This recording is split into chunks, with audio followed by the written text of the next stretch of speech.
غږیز کتاب مثبت فکر، اغیزناک درسونه ژباړه او راټولونه مشتاق رحیم، د براین ټریسی د لنډو لیکنو ټولګه، خپرندوی ټولنه دانش.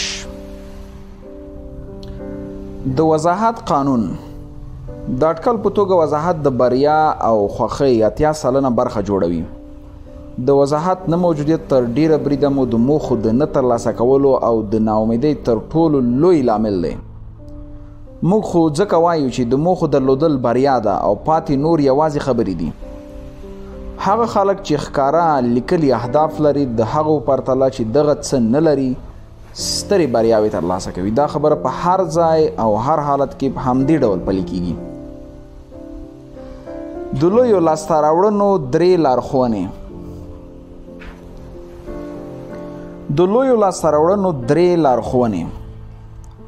مونږ په ډاډه توګه دا ویلی شو چې د بریا درې لاس ستاسې د خپلو موخو په اړه وضاحت او وضاحت دی. د ژوند په چارو کې ستاسې بریا به تر ډیره بریده پورې تړلې وي چې ستاسې د هغه څه په اړه چې غواړئ ترلاسه کړئ څومره وضاحت لرئ. ولیکئ او بیا ځلې یې ولیکئ، څو ځلې یې ولیکئ. څومره چې تاسې خپلې موخې ولیکئ او بیا ځلې یې ولیکئ او د هغو په اړه فکر کوئ، تاسې به د هغو په اړه همدومره وضاحت ترلاسه کوئ. څومره چې تاسې د خپل ژوند د غوښتنو او موخو په اړه راڼه او واضح واوسئ، تر ډیره به تاسې هغه څه کوئ چې د خپلو موخو په لاسته راوړلو کې به در سره مرسته وکړي. او د دې ترڅنګ به تاسې له هغو څه څخه ډیر ځان ساتئ چې په کېدو سره یې تاسې له خپلو موخو لرې کوي. د موخو د لاسته راوړلو لپاره 7 ګامونو بهیر. دا 7 ګامه بهیر ډیر اسانه دی چې په کولو سره به د بل هر وخت په پرتله په چټکۍ او اسانۍ سره خپلې موخې ته ورسیږئ. لومړی، د ژوند په بیلابیلو اړخونو کې چې ستاسې کومې هیلې یا غوښتنې دي په اړه یې کره پرېکړه وکړئ او ډیر مشخص واوسئ. دویم، ولیکئ، واضح او تفصیلي ولیکئ. دریم، د موخې د لاسته راوړلو مشخصه نیټه یا ډیډلاین وټاکئ. که لویه موخه وه د لاسته راوړلو نیټه یې په وړو پړاوونو ویشئ او که پړاوونه همغه پړاوونه هم ولیکئ. څلورم، د هر هغه څه لیست جوړ کړئ چې ستاسې په ان د موخو په ترلاسه کولو کې در سره مرسته کولی شي. کله مو چې نوې خبرې مخې ته راشي په لیست کې یې ور اضافه کړئ. پنځم، ټولې لیکلې مادې مو د یو پلان په څیر داسې برابر کړئ چې یو ترتیب ولري او همداراز لومړیتوبونه پکې معلوم وي.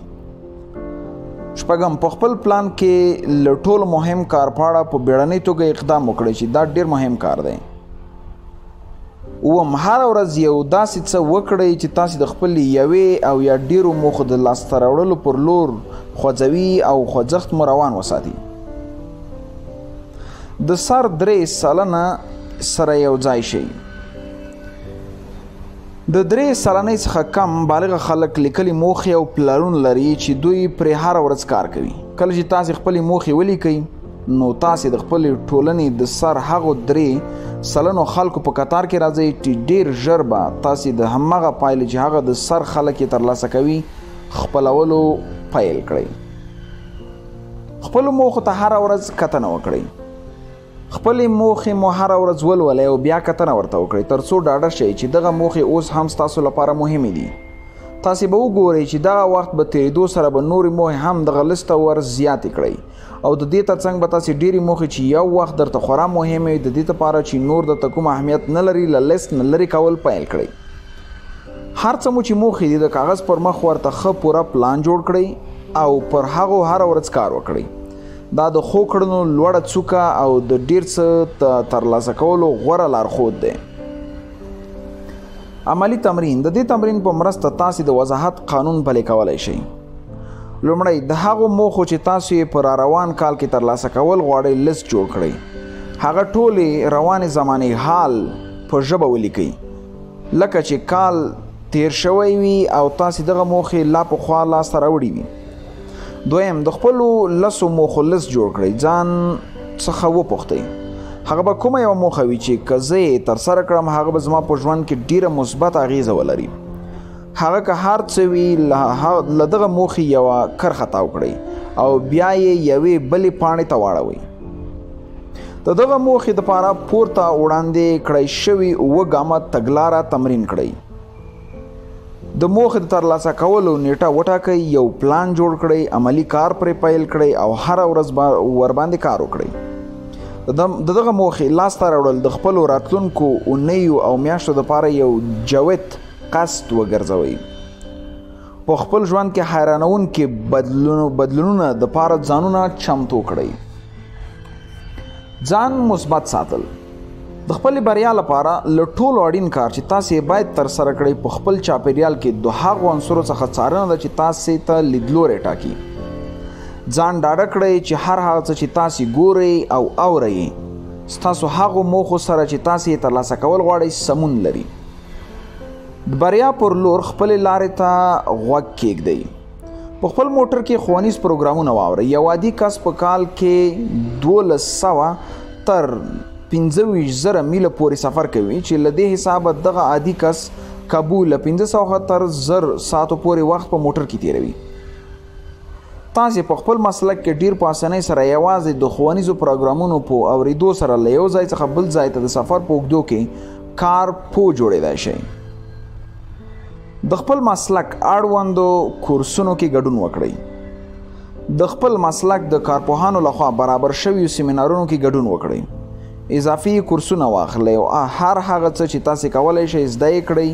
له کارپوهانو یې زده کړئ، له هغو پوښتنې وکړئ، هغو ته لیکونه واستوئ، د هغوی کتابونه ولولئ، د هغوی مقالې ولولئ او د هغو خلکو خبرې واورئ چې په هغې برخه کې تاسې د بریالیتوب لیواله او بریالي دي. له سمو خلکو سره ناسته پاسته وکړئ. یوازې مثبتو او د بري لرلید لرونکو خلکو سره اړیکه او ملګرتیا جوړه کړئ. د بریالیو ملګرتیا وکړئ. لکه چې ویل کیږي له باز سره الوت وکړئ چې باز شئ. که چیرې تاسې ټول عمر له فیلمرغ سره ګرځئ نو له باز سره الوت نشئ کولی. له ناکامو او بې لیدلورو خلکو څخه لرې ګرځئ او هیر مو نشي چې د منفي فکر لرونکو خلکو بوی هم در باندې ونه لګیږي. که مؤامر د منفي مفکرو خاوند وي نو په جدي توګه د خپل کار د بدلون په اړه فکر وکړئ، ځکه د منفي خلکو سره دوامداره اړیکه به مو په مایوسۍ اخته کړي. یوازې مثبت نظر لرونکو خلکو سره اړیکه وساتئ. د ګټونکو او بریالیو سره ملګري شئ. د اوږدمهاله بریا کنجي له 100 کلونو ډیر کېږي چې د بریالیو خلکو په اړه ژورې څېړنې روانې دي. د هغه څه د پیدا کولو لپاره چې له امله یې دغه بریالي خلک د یو عام سړي په پرتله ډیر څه هم ترسره کوي او هم ترلاسه کوي. له دوی سره ژورې او اوږدې مرکې شوي دي. په دې لیکنه کې به تاسو د اوږدمهاله بریا د ترلاسه کولو لپاره تر ټولو مهم عامل زده کړئ او همداراز تاسې به په دې هم پوه شئ چې څنګه کولی شئ دغه عامل په خپل شخصیت او کړو وړو کې وارزوئ. تاسې به دا هم زده کړئ چې څنګه د ځان لپاره یو بریالی راتلونکی تضمین کړئ. د بریا په اړه د هارډورډ پوهنتون موندنه. د هارډورډ پوهنتون ټولنپوهنه ډاکټر ایوډ بینفیلډ په 1990 زیږدیز کال کې د انهیونلیسټي په نوم یو کتاب لیکلی. دا د څېړنیز اثر د بریا او د لومړیتوبونو د ټاکلو په اړه یو تر ټولو ژور کتاب دی.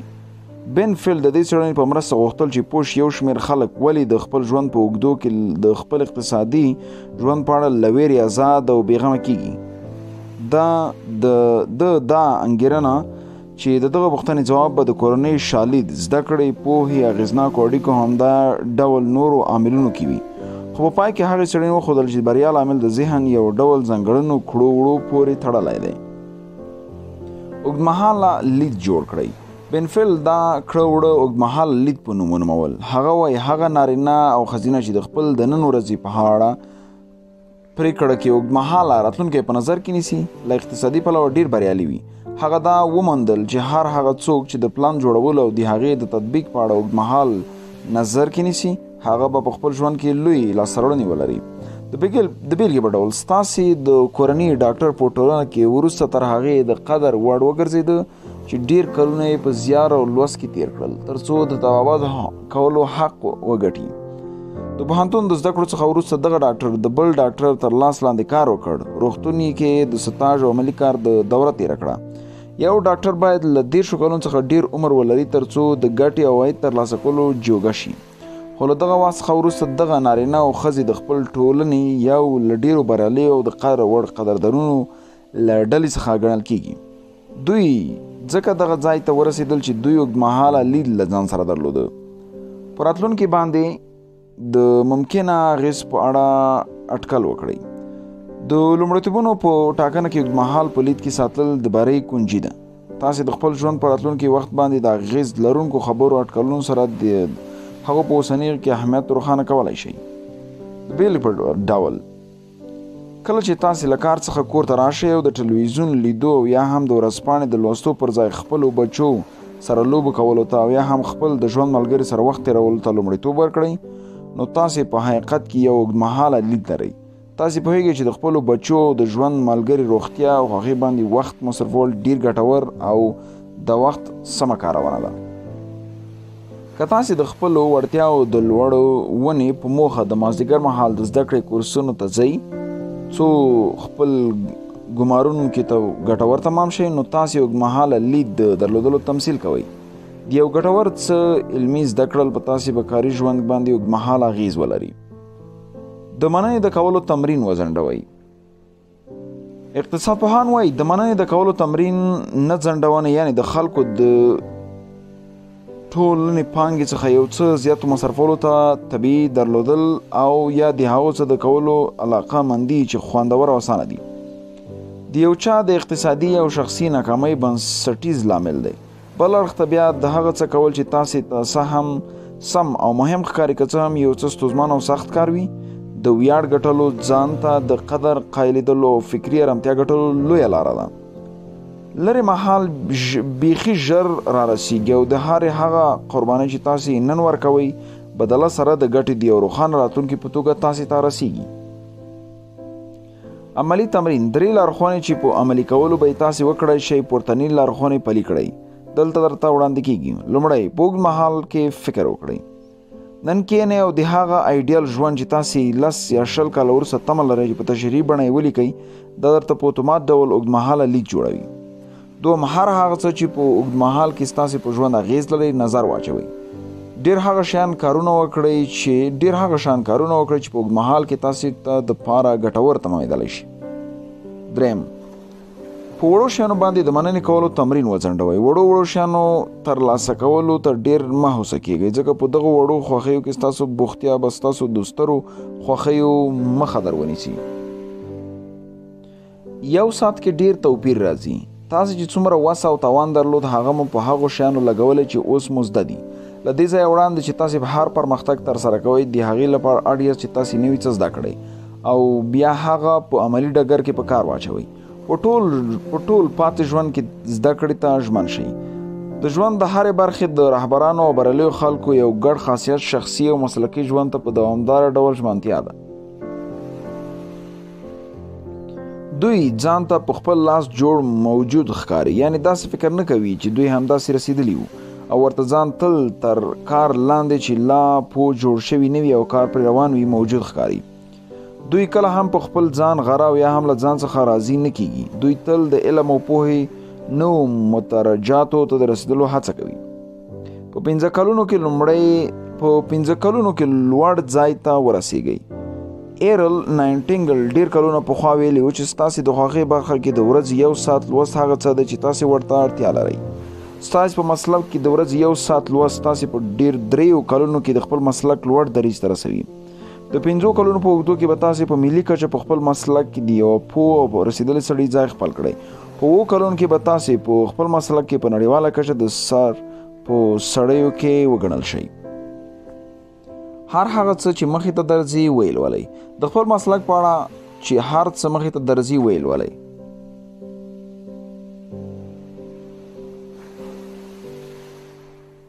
د کتاب ټولنو کلپونو کې ځان ثبت او د هغو په غونډو کې ګډون وکړئ. د خپل ژوند اړوند یو شخصي کتاب جوړ کړئ. د خپل زده کړو په اړه په ځان بخیلي مه کوئ. په ځان پسې پیسې مصرف کړئ. اصل کې که تاسې نن دا پرېکړه وکړئ چې د خپلې ګټې 3 سلنه به په ځان د پانګې لپاره وکاروئ، دغه روپۍ د خپل شخصي او مسلکي پرمختګ لپاره وکاروئ، نو تاسې ډېره شونې ده چې تاسې به کله هم د پیسو موندلو په اړه فکر کولو ته اړ نه یاست. په کال کې 50 کتابونه ولولئ. که تاسې د ورځې 1 ساعت په خپل مسلک کې لوست وکړئ، نو تاسې به کابو په اونۍ کې 1 کتاب ولوستلی شئ. د اونۍ 1 کتاب لوستل په دې معنی چې تاسې کال کې 50 کتابه لوستی شئ، او د کال 50 کتابونو لوستلو سره به تاسې وکړی شئ چې په راروانو 10 کلونو کې 1500 کتابونه ولولئ. د پیسو ګټونکو د ډلې د سر 1% خلکو په ډله کې ځان ورګډ کړئ. که تاسې د میاشتې 1 کتاب ولولئ، دا به تاسې زموږ د ټولنې د پیسو ګټونکو خلکو د سر 1 وګړو په ډله کې ورګډ کړي. خو که تاسې په اونۍ کې 1 کتاب، په کال کې 50 کتابونه ولولئ، نو دا به تاسې یو له ټولو ډېر لوستی، هوښیار وړ او له ټولو لوړ معاش اخیستونکو له ډلې څخه وګرځوي. دوامداره لوست به ستاسې ژوند په ټولنیز ډول در بدل کړي. عملی تمرین: تاسې د لاندې 2 کارونو په کولو سره د دې لیکنې لارښوونې عملي کړئ. لومړی، د خپل شاوخوا بریالیو خلکو څخه د هغوی د خوښې د کتابونو په اړه وړاندیزونه ترلاسه کړئ. هر سالا چې دوی درکړئ، ژر لاړ شئ او هغه کتابونه واخلئ، هغه کور ته یوسئ او 1 ساعت لپاره هر ورځ د کار د پیل څخه تر مخه ولولئ. دویم، کله چې کتابونه لولئ، نو د مهمو معلوماتو تر لاندې نښې وکړئ او یادښتونه واخلئ، ترڅو له دغو معلوماتو او نوي زده کړو څخه په عملي ژوند کې کار واخلئ. دغه نوي زده کړې مو ژر تر ژره پلي کیږي. د ښو معلوماتو په اړه یو ډول نه یو ډول عملي ګام پورته کړئ. تاسې به په خپل مسلکي ژوند کې له دې کار له امله شوی بدلون ته حیران پاتې شئ. په هر ډول وضعیت کې هیلهمن واوسئ. هر څوک غواړي چې هم له فزیکي او هم له ذهني پلوه سالم واوسي. ستاسې د ذهني روغتیا په رښتونې کچه له دې معلومېدی شي چې تاسې د خپل ځان او د ژوند په اړه څومره هیلهمند یاست. په دې لیکنه کې به تاسې خپل فکر کول په داسې ځانګړو طریقو کنټرولول زده کړئ چې تاسې به د خپل ځان او د خپل حالت په اړه عجیب ښه احساس ولرئ. صرف نظر له دې ښه پېښېږي که بد. خپل عکس العملونه او خپل غبرګونونه کنټرول کړئ. د یو هیلهمن او ناهیلي سړي د غبرګونونو ترمنځ 3 بنسټیز توپیرونه موجود وي. لومړی توپیر دا دی چې هیلهمن سړی شاتګ او ماتې ته د لنډ مهاله حالت په سترګه ګوري، خو بېهیلې او مایوسه هغه ته بیا د تل پاتې حالت ښکاري. یو هیلهمن یو بدمرغه پیښه د بیلګې په ډول د یوې تجارتي معاملې موقع بایلل یو موقتي پیښه ګڼي چې د ده په راتلونکي باندې ډېر اغېز نشي پرېښودلی. ناهیلی سړی بیا له بله پلوه یو منفي پیښه تل پاتې د ژوند برخه او خپل تقدیر ګڼي. پیښه جلا کړئ. د هیلهمن او ناهیلي سړي ترمنځ دویم توپیر دا دی چې هیلهمن ته ستونزې جلا او ځانګړې ښکاري، خو ناهیلي ته خپرېدونکي او په هر څه اغېز درلودونکي دي. دا په دې معنی چې کله یو څه د هیلهمن سړي په ژوند کې ناسم وي، نو هغه ده ته د یو جلا پیښې په توګه ګوري چې ژوند د نورو روانو چارو سره هیڅ اړیکه نه لري. ناکامي او شاته تګ د موقتي پیښې په سترګه ګوري. د بیلګې په توګه که تاسې یو څه عملي بڼه خپله نه کړئ چې تاسې ورباندې حساب کولو او تاسې دې ته د یو بدمرغې پیښې په سترګه وګورئ، داسې یو څه چې په ژوند یا سوداګریزو چارو کې پیښېدل یا کومه نوې خبره نه ده، نو تاسې به یو هیلهمن کس په توګه عکس العمل ښودلی وي. ناهیل خلک بلې خواته بیا مایوسي ته د خپرېدونکو په نورو چارو اغېز درلودونکو پدیدې په توګه ګوري. د هغه لپاره دا یو داسې ستونزې یا نیمګړتیا نښه ده چې د ژوند په ټولو چارو باندې اغېز لري. ناکامي مه شخصي کوئ. د هیلهمندو او ناهیلو خلکو ترمنځ دریم توپیر دا دی چې هیلهمن پیښې باندنۍ بولي، ناهیلي هغه شخصي ګڼي. کله چې یو څه خراب شي، نو هیلهمن دغه شاتګ او ناکامي ته د هغو باندنیو لاملونو پایلې په توګه چې دی پرې کنټرول نه لري ګوري. که یو څوک د بیلګې په توګه پر سړک د موټر چلولو پر مهال د یو هیلهمن کس مخه ډب کړي او ترې تیر شي، نو د دې پر ځای چې دی ورته په غوسه شي، هیلهمن کس به د موضوع اهمیت په داسې څه ویلو راټیټ کړي او زما په اند چې نن د دغه سړي ورځ بې خونده او خرابه ده، ستونزه لري چې ګډوډ روان دی. مایوس سړی بیا د لمدې خېټې په څېر هر څه خپل ځان ته کشوي. که د مایوسه سړي څخه مخه پر سړک څوک ونیسي او ترې تیر شي، نو دی بیا فکر کوي چې دغه بل موټر چلونکی دا کار یې قصدن وکړ ترڅو د تنګ او غوسه کړي. آرام او په حقایقو د ولاړ فکر درلودونکی واوسئ. د یو پوره رسیدلی پوره فعال د ځان پیژندونکي شخصیت یو ځانګړې نښه دا ده چې دغه کس هرومرو د ورځني ژوند له پیښیدونکو طوفانونو سره مخامخ کیږي نو دغه مهال هغه غیر احساساتي او پر حقایق ولاړ برخورد کول وړتیا لري ستر شخص د دې وړتیا لري چې د ځان سره په مثبت او هیلهمنده طریقه خبرې وکړي خپل ذهن آرام واضح او تر پوره کنټرول لاندې وساتي رسیدلی او پوخ شخصیت ډیر آرام او باخبره وي او د حالاتو د احساساتي شننې پر ځای د رښتونې شننې وړتیا لري چې غیر رسیدلی او خام شخصیتونه بیا دا توان نه لري د دې هر څه په پایله کې پوخ او رسیدلی کس په خپل چاپیریال پوره کنټرول او اغیز خپروي او تر ډیره بریده ناشونې ده چې دغه څوک دی خفه غوسه او یا منحرف شي اوږدمهاله لید خپل کړئ هغه ستونزو ته چې تاسې ورسره مخ یاست د لنډمهاله ستونزو په توګه وګورئ چې یو ځانګړی حالت پورې اړه لري او ستاسې د واک له دایرې څخه د باندې موقعیت لري منفي حالت داسې وګڼئ چې دا یو ځانګړې او تر نورو چارو جلا پیښه ده چې نورو چارو سره کوم تړاو نه لري او دا تر ډیره بریده د باندنیو لاملونو چې تاسې پرې کنټرول نه لرئ زیږنده ده دغه ځانګړې منفي پیښه ته د یوې دایمي ستونزې په توګه د له کتلو مخ وګرځوئ او خپلې بې کفایتي نښې او اغیز په توګه یې مه اخلئ په هر حال کې یو هیلهمن شخص په توګه د فکر کولو تړون د ځان سره وکړئ تاسې کیدای شي چې پیښې کنټرول نشئ کړئ خو تاسې د دغو پیښو په مقابل کې خپل عکس العمل کنټرولولی شئ عملی تمرین اوس نو تاسې د دریو کارونو په کولو سره دا پاسیني لارښوونې په ژر تر ژره عملي کولی شئ لومړی ځان ته یې په دوامداره توګه ور په یاد کړئ چې ناکامي لنډمهاله ده دا حالت به ژر تیر شي او هیڅ هم دومره جدي نه دي څومره چې تاسې فکر کوئ دویم هرې ستونزې ته د یوې جلا او ځانګړې پیښې په توګه فکر وکړئ د یوې داسې پیښې چې د ژوند د نورو برخو سره هیڅ تړاو نه لري او هم د کومې رواني لړۍ برخه نه ده دریم په دې پوه شئ چې کله یو څه خرابیږي نو ډیر باندني لاملونه لري ځان ته ووایاست هغه چې علاج نه لري باید وزغمل شي او بیرته په خپلو موخو فکر کول پیل کړئ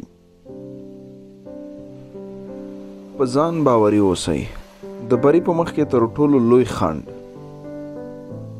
د ناکامۍ ویره د یو بالغ انسان په ژوند کې تر ټولو لوی خنډ دی کله چې دا حالت وروستی برید ته رسیږي نو موږ په دې بوخت کیږو چې خطا رانه ونه شي او موږ خپل مصنوعیت له هر بل څه لومړیتوب ورکړو د ویرې تجربه زه نشم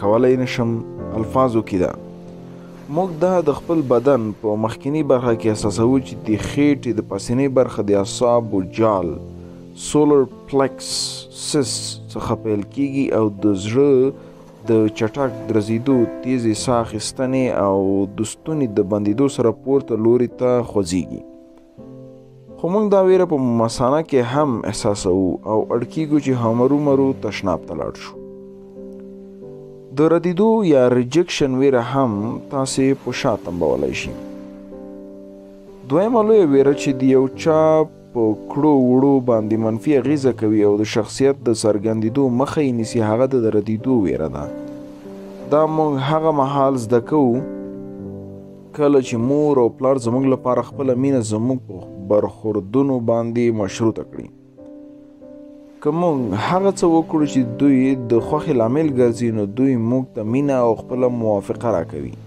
که موږ داسې یو څه وکړو چې د دوی خوښه نه وي دوی خپله مینه او زموږ د کړنو سره خپله موافقه بیرته اخلي هغه چې موږ ورته رد وایو د لومړی ډول برخورد بنسټ هغه خلک چې د مشروطې مینې سره ستر شوي وي د یو بالغ په توګه د خپل ځان په اړه د نورو خلکو د ان په اړه فکر کول بوخت وي ډېری خلک د دغه ډول برخورد خاوندان او په خپل شخصیت کې ځانګړي خاصیتونه لري لکه تریخوالی شکمنتیا او تر ډیره د یو کار د نه معلومولو لویو معیارونو سره د کولو ځانګړتیاوې تر ټولو عام معلومه له 9 سلنه څخه ډیر بالغان دغه دوه ډوله ویرې تجربه کوي چې د ناکامۍ څخه ویره او د ردیدو ویرې یې بولو دوی د دې احساس په لومه کې چې وایي زه نشم کولی خو زه یې باید وکړم خو زه نشم کولی راګیر دي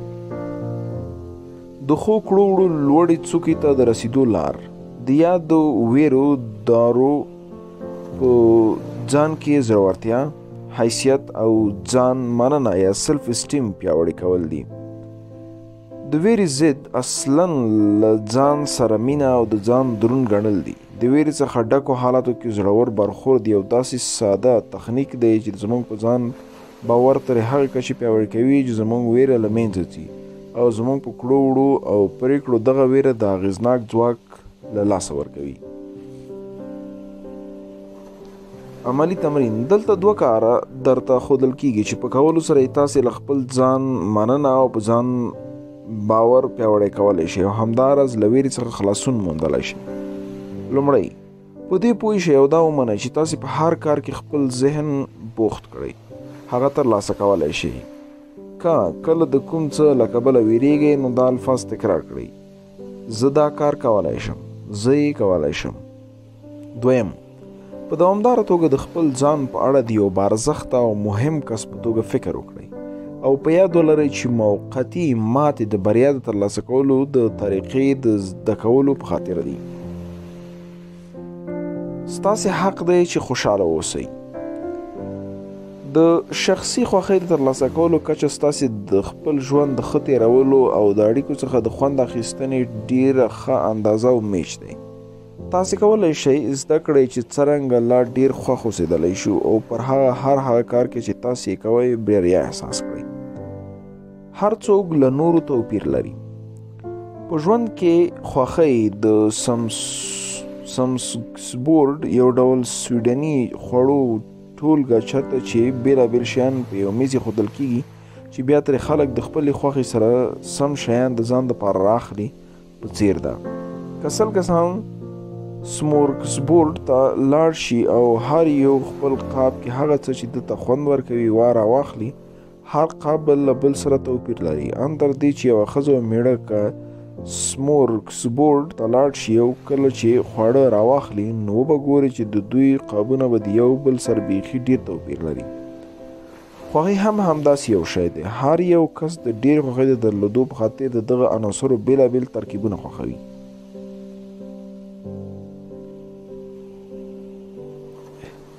خپل زړه ته غوږ شئ. ستاسې ګډوله په دوامداره توګه بدلیږي. که چیرې تاسې همغه یو سمسبورډ هره ورځ د یو کال دپاره لاړ شئ، تاسې به هر وار په خپل قاب کې د تیر ځل په پرتله بدلو خوړو سره بیرته راشئ. هره ورځ او کله کله به هر ساعت یوازې تاسې ویلی شئ چې څه مو خوشحالولی شي. ځکه نو د دې قضاوت لپاره چې ګوندې یوه دنده، یوه اړیکه، یوه پانګونه او یا کومه پرېکړه ستاسې د خوښې وړ د خپلو احساساتو سره اړیکه کې شئ او خپل زړه ته غوږ شئ. د ځان سره رښتونی واوسئ. تاسې هغه مهال د ځان سره رښتونی اوسېدلی شئ چې کله تاسې د خپل ځان دننه رڼا په تعقیب پسې شئ. کله چې تاسې هغه چې رالف والډو ایمرسن یې غلی، کوچنی او د ځان دننه غږ بولي غوږ شئ، تاسې یوازې هغه وخت هغه غوره کس چې تاسې غواړئ اوسئ. کیدای شي کله چې تاسې د خپلې هغه هر څه تعریفولو زړورتیا او زغم ولرئ کوم چې بیا ستاسې د ژوند په ټولو برخو کې د لارښوونې مثال ګرځي. دلته هیڅ برید نشته. د خوښې په موضوع کې یو مهم ټکی دا دی چې آیا تاسې احساس کوئ چې د خوښې مستحق یاست؟ دا تصور ومنئ چې تاسو د خپلو وړتیاو او مهارتونو په کار اچولو څخه وروسته د هغې ټولې خوښۍ د درلودلو مستحق یاست چې په دغه کار کې موجودیت لري. څومره چې ډېر تاسې خپل ځان خوښوئ او قدر یې کوئ، همره به تاسې د ځان په ژوند کې د موجودو ټولو ښو شیانو مستحق او وړ احساس کړئ. او څومره چې ځان مستحق احساسوئ، همدومره به تاسې هغه خوښۍ چې پر لور یې هڅه کوئ ترلاسه کړئ او له ځان سره یې ولرئ. د خوښۍ د ځان لپاره مهمه پیمانه وګرځوئ.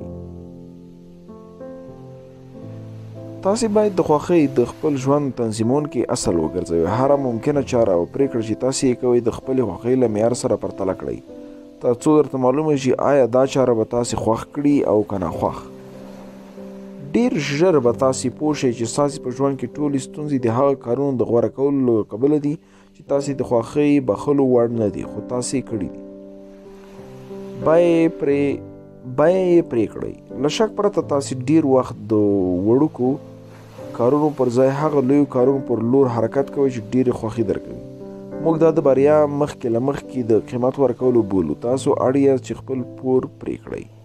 کله کله د انتقالي ګامونو تاسې مخامخ خوشحالوي او هغه خوښي چې تاسې د خپلو موخو په ترلاسه کولو سره احساسوئ دومره ډېرې وي چې تاسې څخه د موقتي ستونزې او سختۍ چې دغه ګامونو په ترسره کولو کې ورسره مخ کیږئ هیروي. عملي تمرین.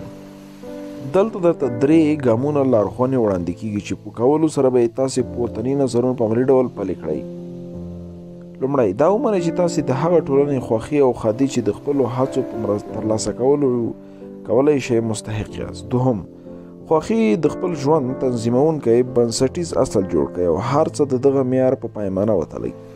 دریم، ډیر زیار ته چمتو اوسئ او د هغه ډاډ او اواز چې تاسې یې ترلاسه کول غواړئ بیه یې پرې کړئ. ځان په بشپړه توګه دمه او تازه کړئ.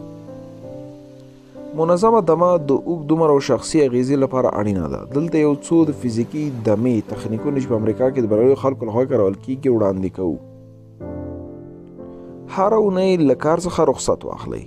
له ټولو وړاندې په اونۍ کې 5 یا 6 ورځې کار وکړئ او په 1 ورځ بشپړه دمه وکړئ. په دې اړوند ټولې څېړنې ښایي چې که تاسې 5 یا 6 ورځې کار او یا 2 ورځې د کار څخه بشپړ رخصت واخلئ نو تاسې کاري ګټورتوب په دغه ورځو کې د 2 پرلپسې ورځو کار کولو پر ځای خورا ډیر وي. خپل ذهن په بل ځای کې بوخت کړئ. د کار څخه د رخصتۍ په مهال د دفتر اړوند رپورټونه باندې کار مه کوئ. خپل میز مه تنظیموئ، وړاندیزونه مه لیکئ او یا داسې څه مه کوئ چې تاسې ذهني هڅې ته اړتیا لري. خپل ذهن په بشپړ ډول دمه کړئ او خپلو ملګرو او یا کورنۍ سره بوخت شئ. کیدای شي چې په کور کې کار وکړئ. قدم وهلو ته لاړ شئ، فزیکي تمرین وکړئ، ټلویزیون وګورئ، د فلم کتلو ته لاړ شئ او یا هم د خپلو ماشومانو سره لوبې وکړئ. هر څه چې کوئ خو ځان په داسې ډول منظمه کړئ ترڅو خپل ذهن په 2 ورځو کې یو ور د 4 ساعتو لپاره دمه کړئ. رخصتي د پاره د باندې لاړ شئ. دویم، د هر 3 میاشتو نه وروسته 3 ورځې رخصتي واخلئ او د هر ډول کار کولو څخه ځان وژغورئ تر دې چې یو څه وړ رسمي کارونه هم مه کوئ. که چیرې کوچني کارونه وکړئ نو تاسې د خپل ذهن بوخت ساتئ چې په پایله کې نه دمه کوئ او نه کوم د پام وړ کار کولی شئ. د وزګارتیا د وخت لوی برخې څخه کار واخلئ. دریم، د کال په اوږدو کې کم تر کمه 2 بشپړې اونۍ رخصت واخلئ او د دغه مهال هیڅ داسې یو څه چې د رسمي کار پورې اړه لري مه کوئ. تاسې یا خو کار او یا دمه کولی شئ خو دواړه هیڅ کله نشئ کیدای. که تاسې د رخصتۍ پر مهال لږ کار هم وکړئ نو خپل ذهن ته د بیرته چارجېدو چانس نه ورکوئ او تاسې به د خپل رخصت څخه بیرته راتلو پر مهال همدومره ستړي راځئ څومره چې د تګ څخه له مخه وي. ځان ته همدانن دمه ورکړئ.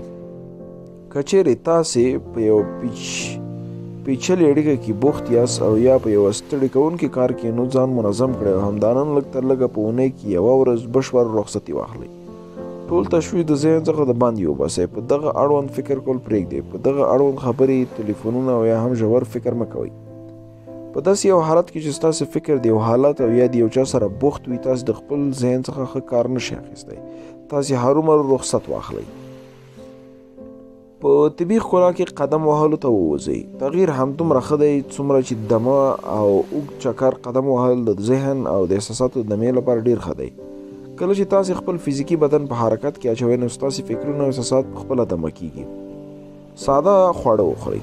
دا هم یاد ولرئ چې د هاضمې پروسه هم فزیکي او هم انرژي مصرفوي. نو که چیرې تاسې ساده خواړه وخورئ نو تاسې به د ځان ډېر ارامه او تازه احساس کړئ. او که چیرې تاسې میوې، سبزي او حبوبات وخورئ نو ستاسې د هاضمي سیستم به د خپل کار کولو لپاره کمې انرژي ته اړتیا ولري. خپل ځان سره ښه وکړئ. خوراکي رژیم د فزیک انرژي له لارې ستاسې په ذهن او احساساتي انرژي باندې هم ژور اغېز لري. که د هغه څه په اړه چې خورئ ځیرک واوسئ نو ښه احساس به وکړئ. خورا ډېر ګټور به واوسئ. موږ ته اوس معلومه ده هغه خواړه چې د بدن لپاره ښه نه دي ډېر غوړ، خواږه او مالګه لري. څومره چې سپک خواړه وخورئ همدومره به ډېره انرژي ترلاسه کړئ. عملي تمرین. د وړاندې شویو لارښوونو په کار اچولو لپاره تاسې هغه 3 لارې ښودل کیږي چې تاسې همدا اوس عملي کولی شئ. لومړی، له اونۍ نه وړاندې پلان جوړ کړئ. یوه ورځ داسې وټاکئ چې ځان به له کاره بیخي بېغمه کړئ. خپل ځان منظم کړئ تر څو تاسې په دغه ورځ له کاره لرې پاتې شئ. دوهم، د خپل 3 ورځنۍ رخصت تیرولو لپاره 2 میاشتې تر مخه ځای ونیسئ او په دغه موخه پسې پیشکي ورکړئ. کله چې تاسې پیسې ورکړئ نو د خپل رخصت د ځنډولو پر ځای چکر ته حتمي ځئ. 3 پریکړه وکړئ چې د خپل رخصت پر مهال بیخي کار نه کوئ او کله چې تاسې دمه کوئ نو پوره 100 سلنه وخت به مې په دمې تیر کړئ. دا ډیر مهم کار دی. خپل ارزښت ډیرول. د ژوند موخه مو حتما دا وي چې ښه ګټه ولرئ، له ښو امکاناتو ډک ژوند ولرئ او اقتصادي تقدیر خپله وټاکئ. ونډه اخیستنه یا کنټریبیوشن مهمه ده.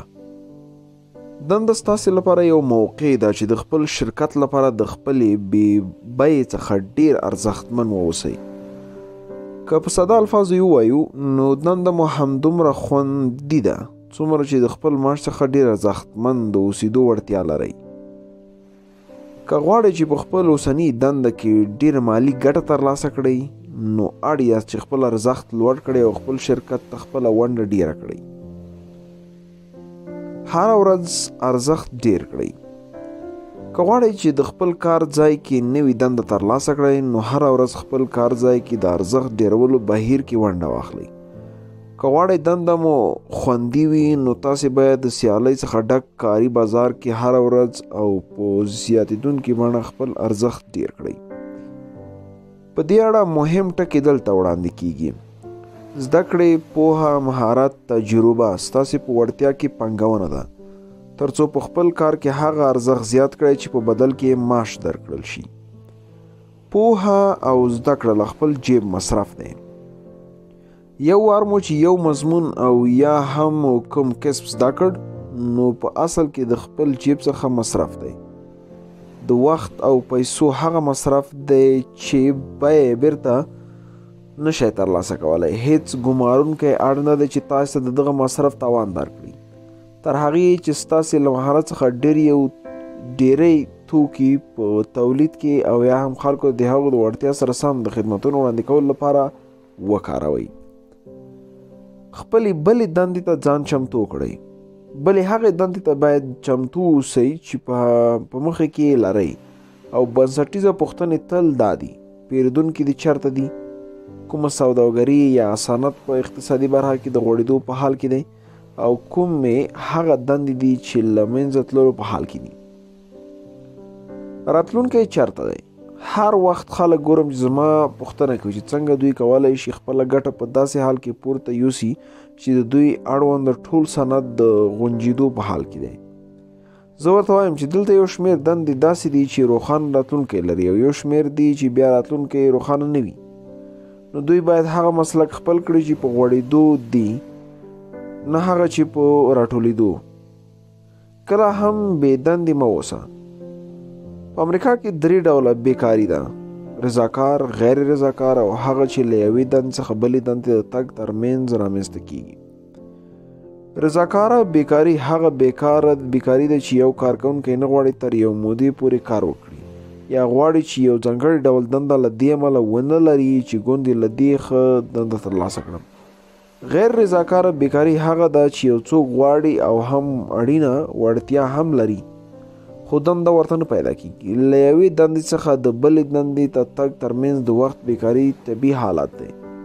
دا کابو د 4 او 5 سلنه کاري ځواک دی چې په یو وخت کې د دندو ترمنځ بیکاره پاتې کیږي. ټول عمر د دندې درلودو 3 بنسټیزې لارې. په هر حال کې نوښتګر لکېږي لپاره تل دندې شته.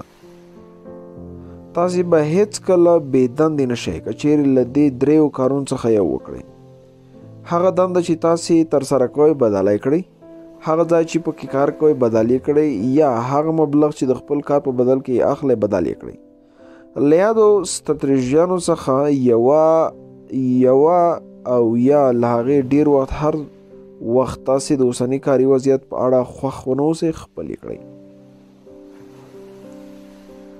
عملی تمرین: تاسې د 2 کارونو په کولو سره په چټکۍ دغه لارښوونې عملي کولی شئ.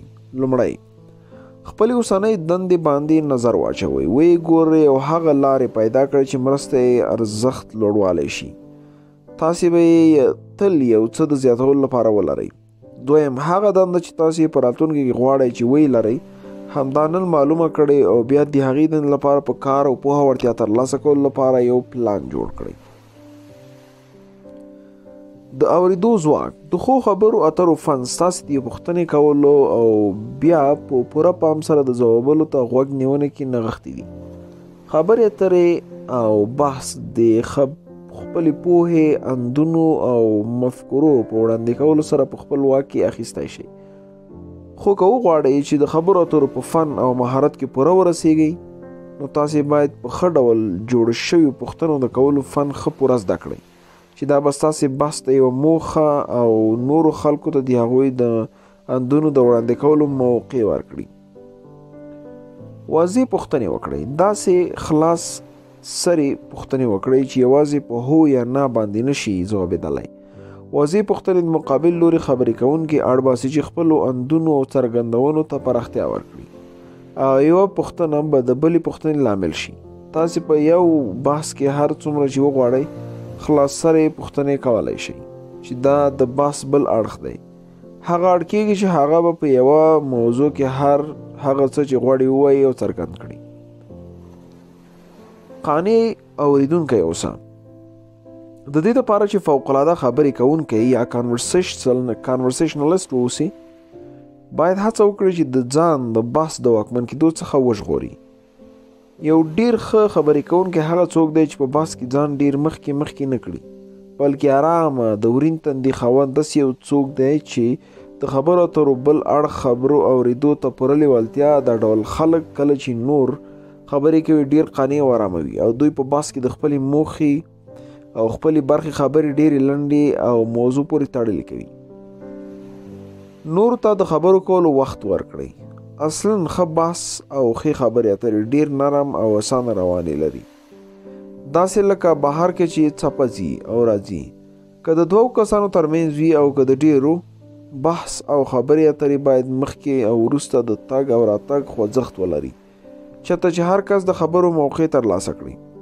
د خبرو اترو دا بڼه داسې ده لکه چې توپ له یو کس نه بل ته ور واچول کېږي او یا هم حق نه لري چې تر ډیره وخته توپ د ځان سره ولري.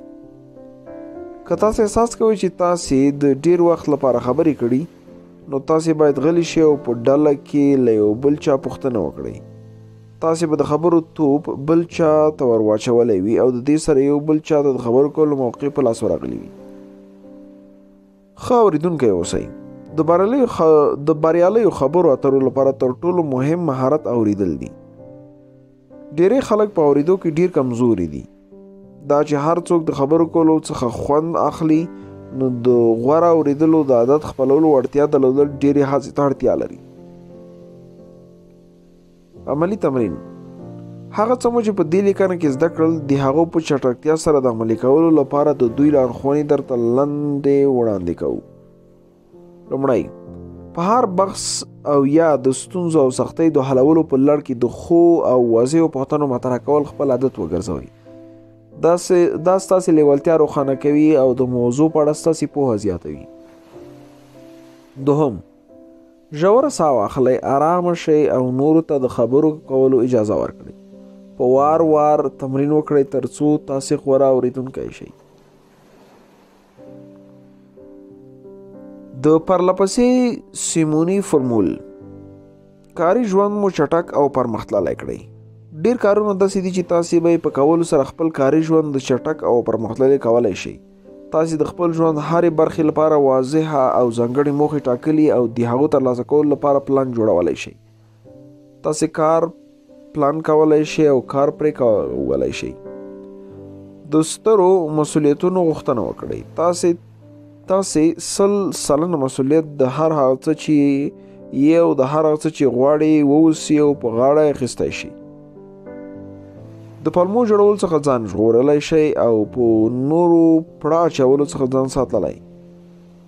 تاسې خپل د کار ځای مشر ته د لا ډېرو مسؤلیتونو اخیستو لپاره ځان وړاندې کولی شئ او چې کله دغه مسؤلیت واخلئ نو خپل زړه په ټولیزه توګه د دغه کار په خورا ښه ډول ترسره کولو کې بوخت کړئ.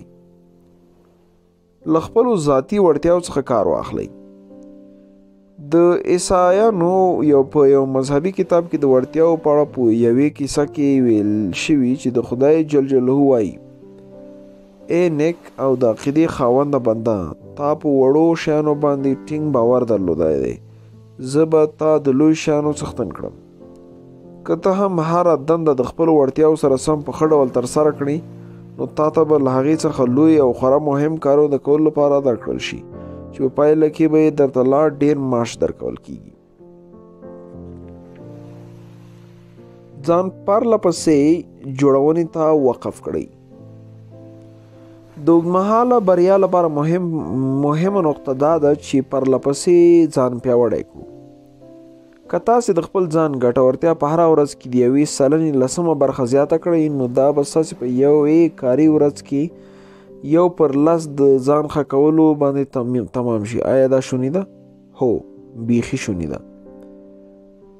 په یو وخت کې لږ ښه والی ترلاسه کړئ. که تاسې هره ورځ د 1% برخه ډېر ګټور یا پروډکټیو اوسئ نو دا به هره اونۍ کې 1% نیمایي 0.5% جوړوي. په هره اونۍ کې د نیمایي سلنې زیاتوالی په هره میاشت کې د تیر په پرتله د 2% ډېره ګټورتیا اولي او هره میاشت کې د ګټورتیا 2% زیاتېدل په کال کې 6% د ډېر ګټورتیا لامل کیږي.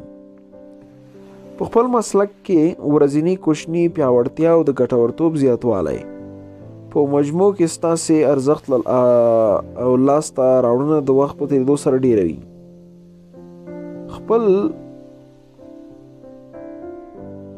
څنګه خپل ګټورتوب 1/2 کړو؟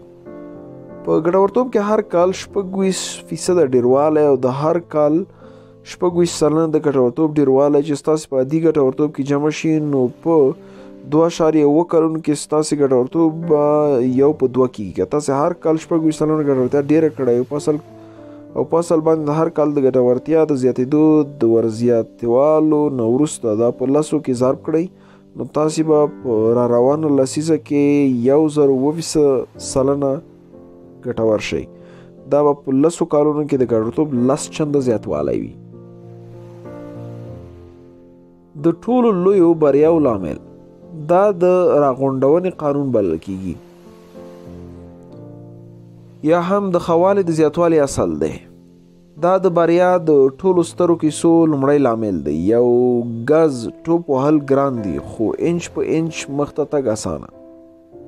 100% شخصي شئ. همدا اوس په یوه پرېکړه وکړئ چې 100% شخص جوړیږم. د ځان دوامداره شخصي او مسلکي پرمختګ موخې ته تعهد وکړئ.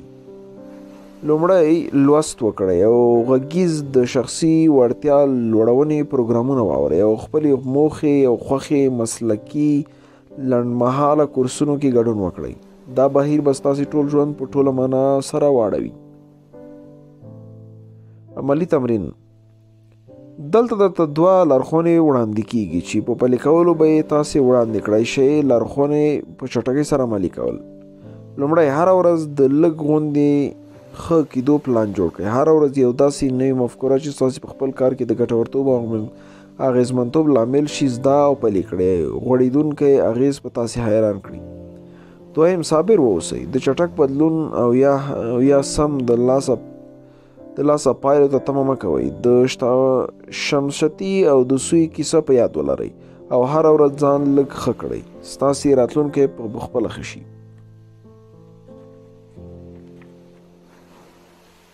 د ټول عمر د خوشحالۍ لپاره 3 پوښتنې. تاسې له پیله ټول هغه شیان چې د یوې ښکلي ژوند د جوړولو لپاره ورته اړتیاوي له ځان سره لرئ. تاسې په هغه ټولو خبرو چې د ځان یو ښه ملګری، یو مهربانه لارښود، یو ښوونکی او د خپل ځان مرستندوی جوړېدو لپاره باید پرې پوه شئ پوهیږئ او د دې سره تاسې کولی شئ ریښتونې خوني او د بریا احساس ولرئ. تاسې په دې لیکنه کې د ټول عمر لپاره د ځان رواني تراپیست جوړېدل زده کولی شئ. د دې لیکنې په لوستلو سره به تاسې په دې پوه شئ چې څنګه ستونزې چې ستاسو او ستاسو د خوښیو ترمنځ ولاړې دي له منځه یوسئ. له ځان سره رښتونی او صادق اوسئ. د خپل ځان تر ټولو ښه ملګری جوړېدو لپاره د پیل ټکی دا ده چې تاسې د ځان سره او د خپلو اړیکو سره په پوره توګه رښتونی واوسئ. د ځان تیری ستاینې او د خیر په تمه ناست څخه تیر شئ. د بیلګې په توګه کله چې یو څه تاسې خفه کوي په هر دلیل چې وي کیدای شي چې دا حالت د ښه کېدو پر ځای لا بدوالي لوري ته لاړ شي. نو د انکار په لور هڅېدنې څخه ځان وژغورئ. داسې انګېرئ ګواکې که هر څه سم دي چې تمه ولرئ. هیله وکړئ او دعا وکړئ چې که هر څه دي دا به لرې شي او تاسې اړ نه یاست چې یو څه وکړئ. حقیقت دا دی چې امکان لري چې حالت به ډیر بد شي مخکې له دې چې ښه کېږي، او دا چې په هر حال کې تاسې اړ یاست چې د بد حالت سره ځان مخامخ کړئ او په اړه یو څه وکړئ. د خپلې ستونزې په اړه په لوړه کچه اقدام وکړئ. یو پخوانی متل دی چې وایي تاسې ستونزه په هغه کچه نشئ حل کولی په کومه چې ورسره مخامخ کیږئ. دا په دې معنی چې نه ختمېدونکې ستونزې سره پهلواني کول بې ثمره او ستړی کېدونکې هڅه ده. د بیلګې په ډول که دوه کسان سره اړیکه لري پرله پسې جنګونه کوي او بیا د دوی خپلو کې خبرې اترې کوي او په دې ډول غواړي چې خپلې ستونزې حل کړي، کیدای شي دوی د ستونزې حل په ناسمه کچه کوي، ولې چې د حل څخه وروسته دوی بیا شخړه کوي او بیا سره جوړیږي. په لوړه کچه د ستونزې حل لټول به دا خلک اړ کړي چې پوښتنه وکړي که غواړو چې خوښ واوسو آیا په لومړی کې د اړیکې د دې ارزښت لري چې موږ یې وپالو. کیدای شي چې سره جلا شو ترڅو د دې بیا ځلې شخړو څخه ځان خلاص کړو. د ځان لپاره سمه دنده وګورئ. ډیر خلک د یو ځانګړي کار په کولو خورا ډیر زیار وباسي، خو بیا هم د دغه کار په کولو د پام وړ ناامیدي او ستړیا احساسوي. په هر ترتیب د دوی د خوښۍ د درلودلو لپاره سم ځواب کیدای شي دا وي چې د دغه خلکو یو بل کار وکړي او دا دنده دې پرېږدي، او یا هم دا کار په کوم بل ځای کې وکړي، او یا هم د همدا کار د نورو خلکو سره وکړي، او یا د دا درې سره کارونه په یو وخت کې وکړي. کار دې بدل کړي، د کار ځای دې بدل کړي او د کار ملګري دې بدل کړي. د خوښۍ د درلودو لپاره تاسې باید یو شمېر پوښتنو ته ځواب ووایئ. دا پوښتنې د یوې پاڼې په سر کې ولیکئ او بیا هرې پوښتنې ته چې هر څومره ځوابونه لرئ ویې لیکئ. دا به څه ته اړتیا لري؟ لومړی پوښتنه دا ده چې زه د بیخي خوشحاله اوسم څه باید وکړم. هر هغه څه ولیکئ چې ستاسې په فکر کې ګرځي چې که چیرې ستاسې د ژوند دا اوسنی مهال وي نو هغه به څه وي چې درلودل به یې تاسې ته پوره خوشحالي در وبخي. داسې موضوعګانې لکه روغتیا، خوښي، نیکمرغي، له مینې ډکې اړیکې، رواني، ارامتیا، سفر، موټر، کالي، کور، پیسې او خپل ذهن ته اجازه ورکړئ چې ازادې منډې ووهي. داسې ونګیرئ چې تاسې باید هیڅ ډول بندیز نشته، هغه څه چې ستاسې مخه نیسي. دویمه پوښتنه یو څه اندازه سطحه ده.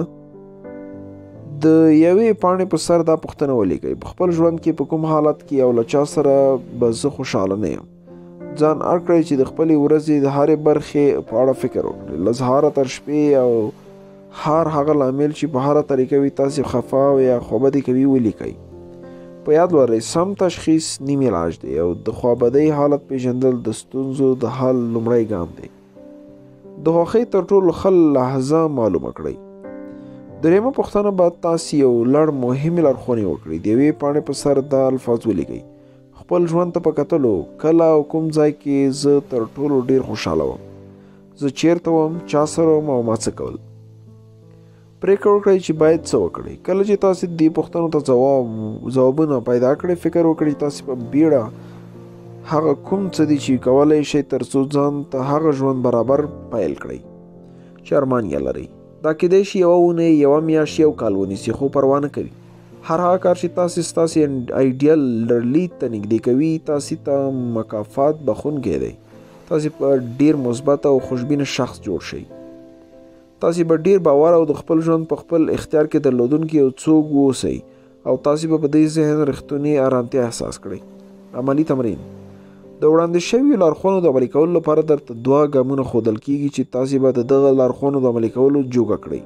لومړی، ټول هغه څه لیست کړئ کوم چې تاسې ته خوښي درکوي، او بیا د هغه څه په اړه فکر وکړئ تاسې سره د دغه حالت په ګټلو کې مرسته کوي. دویم، ځان ته اجازه ورکړئ چې د خپل ایډیل ژوند په اړه خیال ووینئ. وګورئ چې دا به څنګه ښکاري او څنګه احساس لرئ، او بیا هره ورځ یو څه وکړئ چې د هغه د خیال د عملي کولو لپاره یو څه وکړئ.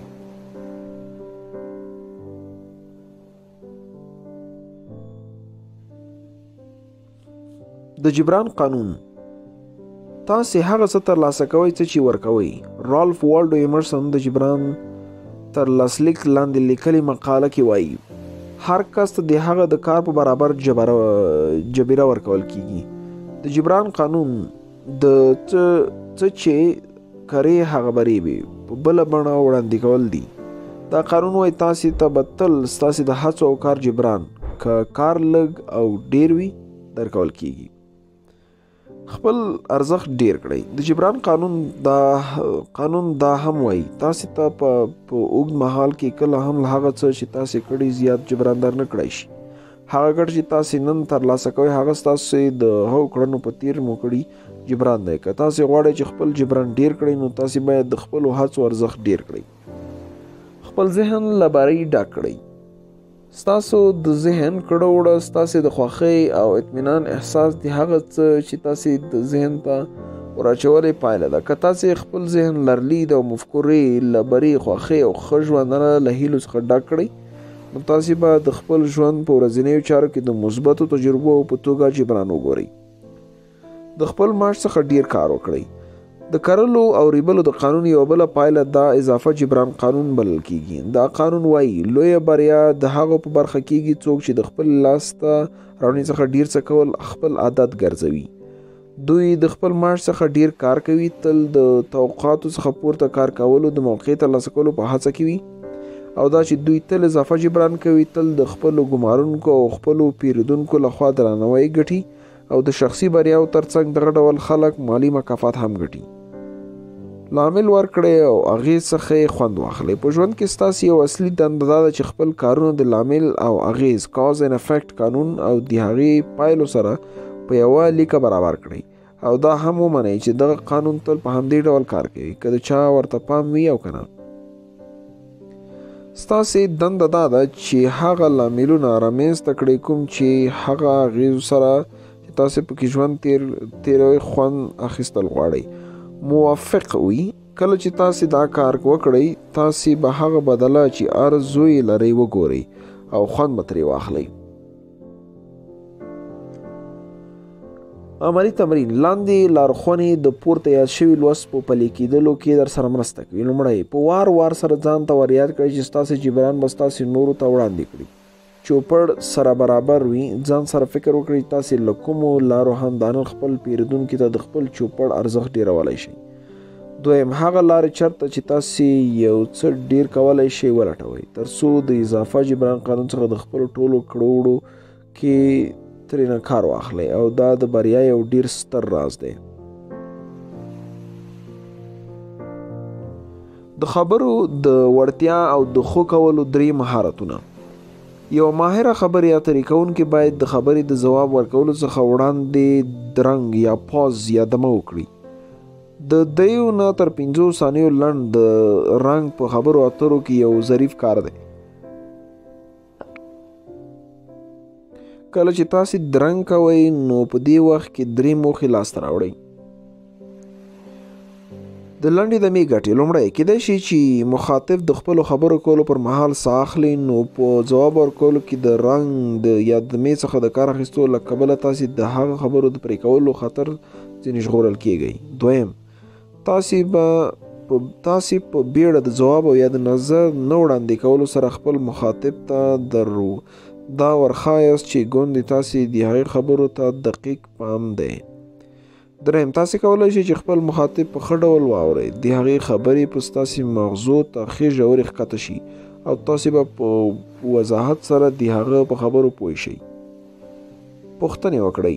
د دې لپاره چې مجرب خبرې کوونکی شئ اړینه ده چې د خبرو پر مهال د وضاحت دپاره پوښتنې وکړئ. کله هم داسې مه انګیرئ ګوندې هغه څه چې ویونکی وایي تاسې پرې پوهیږئ او د دې پر ځای چې پوښتنې وکړئ د بیلګې په توګه پوښتنه وکړئ آیا ستاسې مطلب دا دی چې د خبرو اترو د کنټرول لپاره چې ما ټول عمر کې له ټولو پیاوړې پوښتنه زده کړې هغه هم دا ده. دا شونې ده چې د پوښتنې ته ځواب ونه ویلی شي کله چې تاسې پوښتنه کوئ. آیا ستاسې مطلب دا دی چې نو مخاطب مو اړ دی چې په ښه پراخه توګه د موضوع په اړه درته ځواب درکړي. تاسې باید د نورو وضاحت غوښتونکو پوښتنو په مرسته کولو چې خبرې اترې روانې وساتئ. د ویونکي الفاظ په خپلو الفاظو تکرار کړئ. د دې لپاره چې د وینا فن ملا غښتلی شي، درېیمه لار یې دا ده چې د متکلم د خبرو تکرار په خپلو الفاظو کې وکړئ. کله مو چې په اثبات کې سر وښوروو او مسکی شوئ نو بیا ویلی شئ چې اجازه راکړه چې وګورم چې په خبره سم پوه شوی یم که نه. تاسې داسې وویل چې ځیرکتیا ښکاره کړئ. د خبرې کوونکي د خبرو تکرار په خپلو ټکو کولو سره داسې ښایي چې ستاسو په پوره توګه د هغه خبرو ته پام دی او تاسې پوره هڅه کوئ چې د هغه په افکارو او احساساتو ځان پوه کړئ.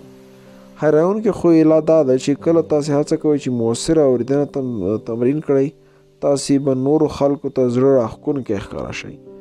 دوی به تاسې سره نږدې اوسېدو ته زړه کیږي. دوی به تاسې سره شتون کې خوښي او ارامي احساسوي. اورېدل باور جوړوي. دا چې اورېدل باور جوړوي نو همدا لامل دی چې اورېدل د خبرو اترو د فن مهارت دی. د زده کولو په بهیر کې پیاوړی ابزار او وسیله ده. څومره چې تاسې بل چا ته ښه غوږ کېږدئ همدومره ښه بیا پر تاسې باندې باور کوي. اورېدل ځان مننه یا عزت نفس سیلف اسټیم جوړوي. کله چې تاسې یو چا ته ښه غوږ نیسئ نو دې سره د هغه ځان مننه په طبیعي ډول ډېرېږي. او اورېدل نظم راولي. او وروسته یې دا ده چې اورېدل د اورېدونکي په ځان کې نظم رامنځته کوي. دا چې ذهن مو په یو دقیقه کې له 500 تر 600 پورې وایي یا الفاظ اخلي او یا تاسې یوازې 150 وایي په یوه دقیقه کې ویلی شئ، نو ډېرې خوارۍ ته اړتیا ده چې د مخاطب خبرو ته مو ټول پام پاتې شي. که چېرې تاسې په خبرو اترو کې د ځان تنظیم تمرین نه کړئ نو ستاسې د ذهن په سلو نورو لارو چارو کې وهي. څومره چې تاسې د مخاطب خبرو ته پاملرنه باندې کار کوئ همدومره به تاسې ډېر په خپل ځان کې منظمه شئ. یا به په بل عبارت د ښه اورېدو د زده کولو لارې تاسې خپل حیثیت او شخصیت جوړوئ. عملي تمرین 2 کاره چې په کولو یې تاسې دا وړاندیزونه عملي کولی شئ دلته درته وړاندې کیږي. لومړی د خبرو اترو پر مهال د ځواب ورکولو تر مخه یو لنډه دمه یا درنګ وکړئ. تاسې به حیران شئ چې دا څومره پیاوړی تخنیک دی. دویم، دوامداره دا پوښتنه. ستاسې مطلب دا دی چې د هر هغه څه په اړه چې درته روښانه نه وي وکړئ. دا تاسې ته د ښه اورېدو دپاره لا نور ډېر زیات وړتیا درکوي.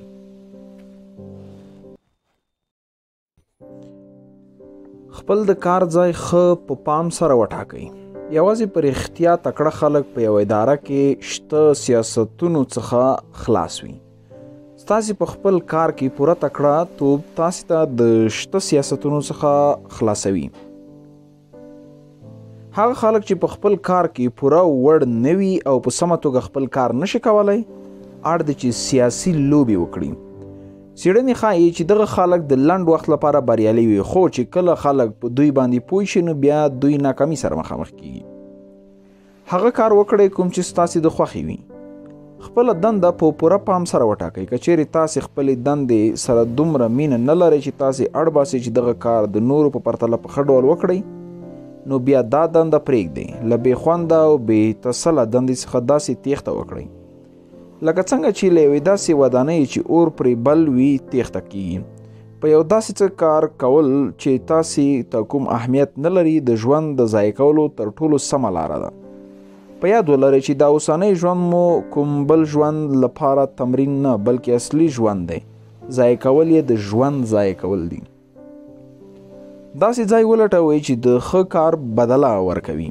یوه لار چې ستاسې د کاري ژوند د چټک پرمختګ لامل کیدی شي هغه د سمې کمپنۍ او د سم مشر لپاره کار کول دي. سمه کمپنۍ فعاله ډاینامیک د پراختیا په حال کې دی. د نویو د اندونو د خپلولو په وړاندې خلاص ذهنه او د نوښتګرو هڅاند د خلکو لپاره د موقع او فرصتونو ډکوي. څنګه پرمختګ وکړو؟ څه موده وړاندې یوې مېرمنې د یو سیمینار پر مهال ما ته را په یاد کړل چې کابو 2 کاله پخوا یې په یو سیمینار کې زما څخه یوه پوښتنه کړې وه.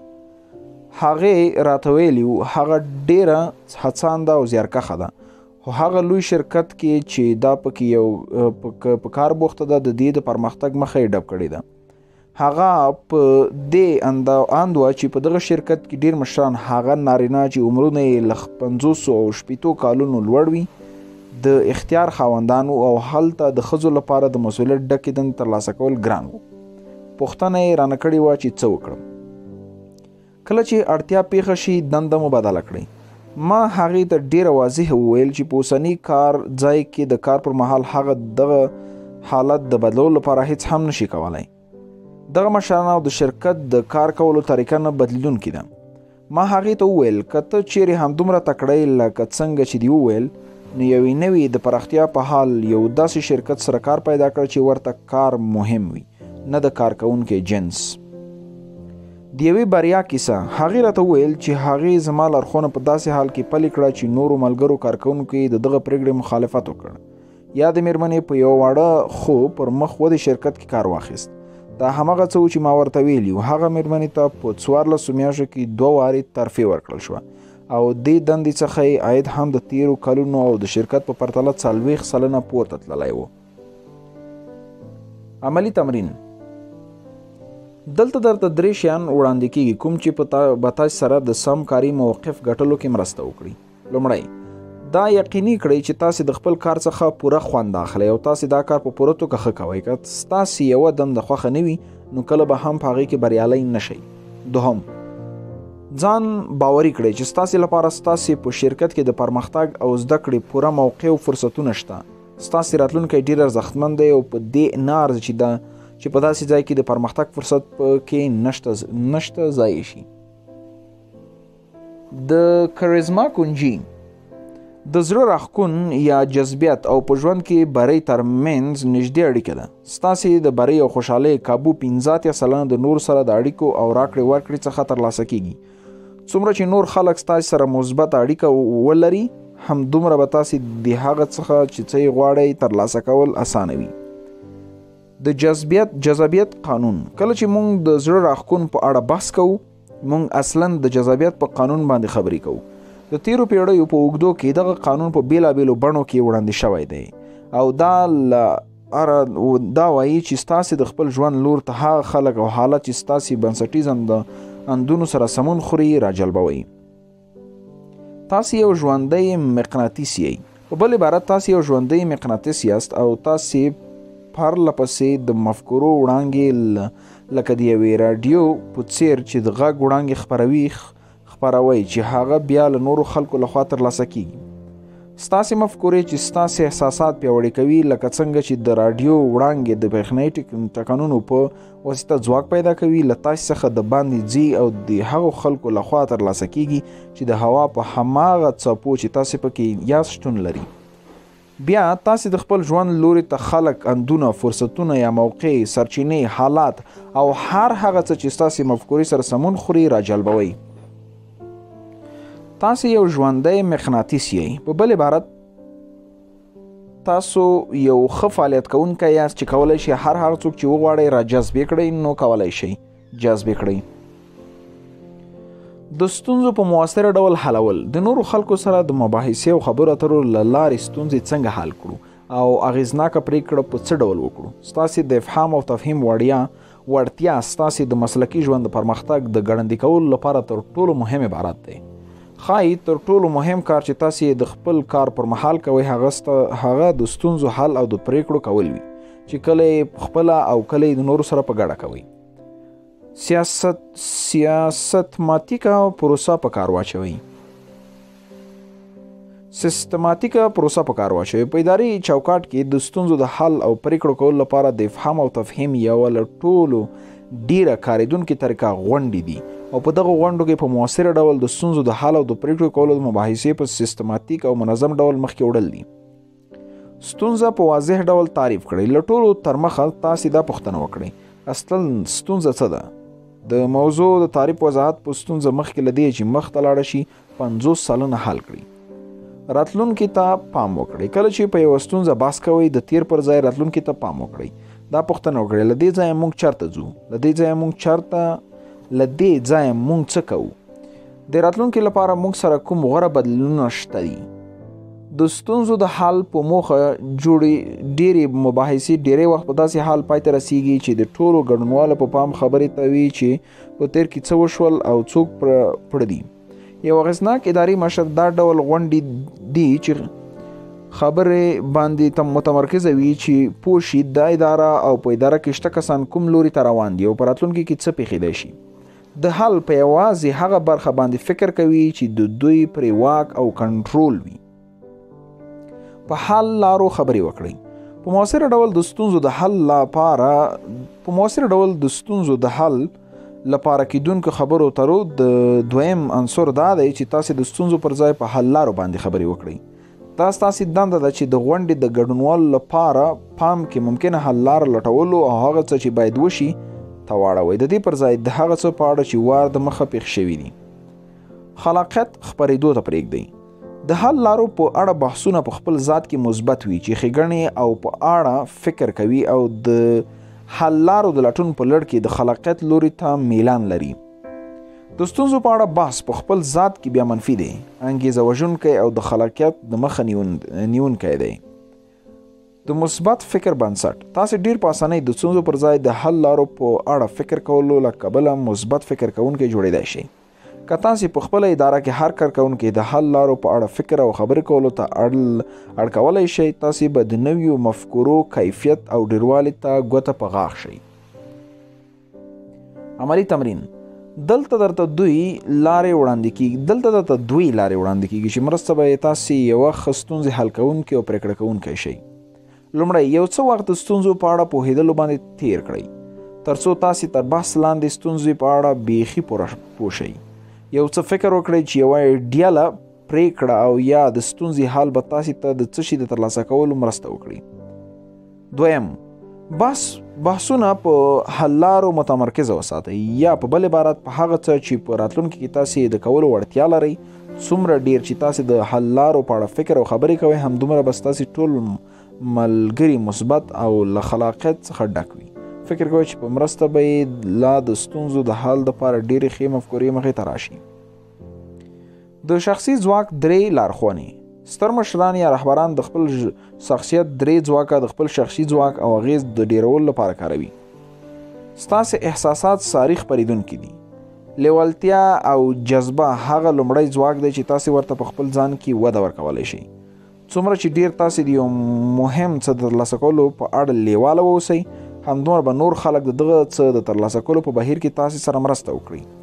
حقیقت دا دی چې احساسات ساری یا خپرېدونکي دي. څومره چې تاسو د خپل ژوند او خپلو کارونو د کولو لپاره جذبه او شوق ولرئ، همدومره به تاسو د زړه راښکون یا جذبیت یا کاریزما خاوند وئ، او همدومره به له نورو سره مرسته ترلاسه کړئ. هر ستر انسان یو سپېڅلي موخې ته پوره ژمنه اوسېدلی، او په پایله کې دغه کسانو ډیری وخت د زرګونو او میلیونونو نورو خلکو ملاتړ او هڅونه له ځان سره درلودلې ده. د زړه راښکون یا جذبیت یا کاریزما لارښوونه. مهارت یا وړتیا د شخصیت د ځواک دویمه برخه ده چې تاسو ورته په خپل شخصیت کې وده ورکولی شئ. څومره ډیر چې تاسو په خپل کار کې ماهر او پوه وګڼل شئ، تاسو به همدومره جذابیت یا کاریزما د هغو خلکو ترمنځ ولرئ چې دغه پوهې ته درناوی د دې لپاره لري چې دا د دوی په ژوند کې اغیز درلودلی شي. دا د لوړوالي ځواک هم دی. تاسو په خپل کاري ساحه کې له نورو لخوا د یو برجسته کارکوونکي په توګه لمانځل کیږي. هغه نارینه او ښځینه چې خپل کار په بیخي ښه ډول پر مخ بیایي، او هغه چې د خپل کار د کیفیت له کبله ستایل کیږي. هغه خلک دي چې په طبیعي ډول د خلکو ملاتړ او مرسته جلبوي او دوی زړه راښکون یا جذبیت یا کاریزما لري. هرې غونډې ته پوره چمتووالی ولرئ. د شخصیت 3 ځواک چې تاسو ته د نورو په نظر کې زړه راښکون یا جذبیت یا کاریزما دربخي، هغه ستاسو هررخیز چمتووالی دی. د هر مهم کار څخه تر مخه پوره چمتووالی ولرئ.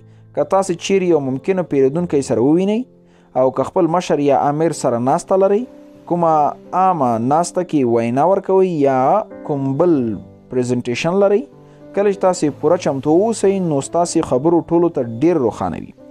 او د ډیرو ځوانانو کاري ژوند یوازې د دې له کبله چې مهمو غونډو ته پوره چمتووالي سره راځي په چټکتیا سره پرمخ تللی دی.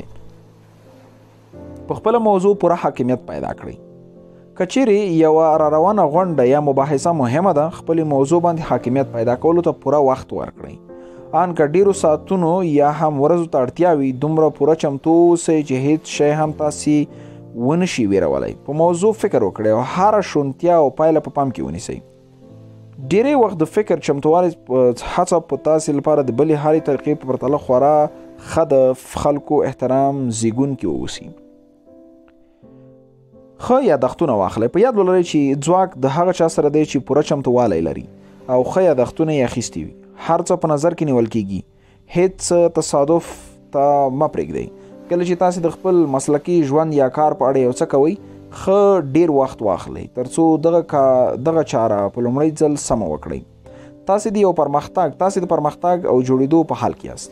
تاسې تل ستړي کیږئ او وده کوئ. تاسې تل ستړیږئ او وده کوئ. ستاسې دنده دا ده چې تر وروستي بریده له ټولو ښه رهبر جوړ شئ او د شخصي ځواک د پیاوړي کولو د دوامداره او ژمن تمرین له لارې ستاسې تر ټولو ښه رهبر جوړېدای شي. عملي تمرین. دوی لارې چې په مرسته یې تاسې وړاندې کړای شو نظریات عملي کول دي. دلته وړاندې کیږي. لومړی، که وغواړئ چې نور خلک هم وپاروئ نو د خپلو موخو او کار په اړه لیوالتیا او جذابیت وښایئ. خپل باور او ژمنتیا هر واورئ چې درته موقع برابرېږي نورو ته څرګنده کړئ. دویم، خپل ځان په خپل کار کې د لاښه کولو عملي پروسې ته وسپارئ. هر غونډې ته ځان په پوره چمتو کړئ او په هر کار کې بېسارې واوسئ. د غورځونکو خنډونو څخه د پرمختګ وسیله جوړول. له هر چا سهو او خطا کیږي. هر څومره چې تاسې په خپلو کارونو کې ډیر بوخت واوسئ همدومره به درڅخه سهوي کیږي. یوازینۍ پوښتنه دا ده چې د ژوند پورې تړلو لوړو او ژورو سره تاسې څومره اغېزمنه مبارزه کوئ. دلته به تاسې د ژوند په اړه مثبت او منفي لید په اړه زده کړه وکړئ. تاسې به دا زده کړئ چې څنګه له خپلې سهوې څخه ګټه پورته کړئ او څنګه د ستونزو پر مهال مثبت پاتې شئ. د غورځونکو خنډونو څخه د پرمختګ وسیله جوړول. نړۍ ته د لید دوی لارې دي. دغه دوو لارو څخه یوه د خیر په سترګه رغنده لید دی او دویمه د شر په سترګه منفي لید دی. هغه خلک چې نړۍ ته د مشر په سترګه او یا هم منفي اړخ څخه ګوري نو هغوی د یوې قربانۍ دریځ خپلوي. ژوند ته د ستونزو یا د یوې لړۍ په توګه ګوري. دا ورته د ظلم او ستم یو بهیر ښکاري. دوی ډیره تمه نه لري او دوی ډیر څه لاس ته هم نه راوړي. کله چې یو څه ناسم شي نو دوی ځان ته قناعت ورکوي چې ژوند همداسې دی او داسې کومه لاره نشته چې ژوند له اوسني حالت څخه ښه کړي. بله خوا هغه دی چې د خیر خاوندان یا هغو چې ژوند ته په مثبت لید ګوري. دوی ته د خپل شاوخوا نړۍ له امکاناتو او موقعو ډکه ښکاري. دوی دا باور لري چې دا هر څه کیږي چې یو داسې لوري پروسې برخه ده چې دوی بریا او خوښۍ لپاره جوړه شوې ده. دوی خپل ژوند، روزګار او اړیکو پر لور په هیله، خوښۍ او مثبت برخورد سره ګام پورته کوي. دوی سترې تمې لري او دوی ډیر کم وخت مایوسي سره مخامخ کیږي. د خپلو مغزو عضلې وغځوئ. کله چې تاسې د خپلو سهو او خطاو څخه د زده کړې مهارت زده کوئ نو تاسې داسې یو څوک کیږئ چې د ستونزو او ماتو ته ښه راغلاست وایئ او د خپلو ذهني عضلو د غځولو یو موقع بولئ او پرمخ ځئ. تاسې ستونزو ته د بریا په پوړۍ یا د پایو په توګه ګورئ چې د بریا د لوړو څوکو پر لور د خوځښت په وخت ترې کار اخلئ. د خپلو سهو او خطاو په اړه د اقدام دوی عامې لارې د لویو لاسته راوړنو په مقابل کې وژونکي ثابتېدلی شي. لومړی، د خپلو خطاو سره د مخامخ کیدو عامه خو ناسمه لار د خپلو خطاګانو نه منل دي. دویم، د یوې احصایې له مخې په دغه حالت کې به تر 80% پورې زموږ پرېکړې ناسمې وي. دا یو اوسط دی او د دې معنی دا ده چې یو شمېر خلک به له 80% څخه پورته ناکامه کیږي او یو شمېر نور به بیا له 80 څخه کم وختونه. خپل زیانونه کم کړئ. دا یو حقیقت دی چې زموږ ټولنه، کورنۍ، شرکتونه او اړیکې د دې لپاره ژوندی پاتې کیږي او یا هم بډایه کیږي چې یو شمېر هوښیار خلک د خپلو زیانونو او خطاو کچه راټیټوي.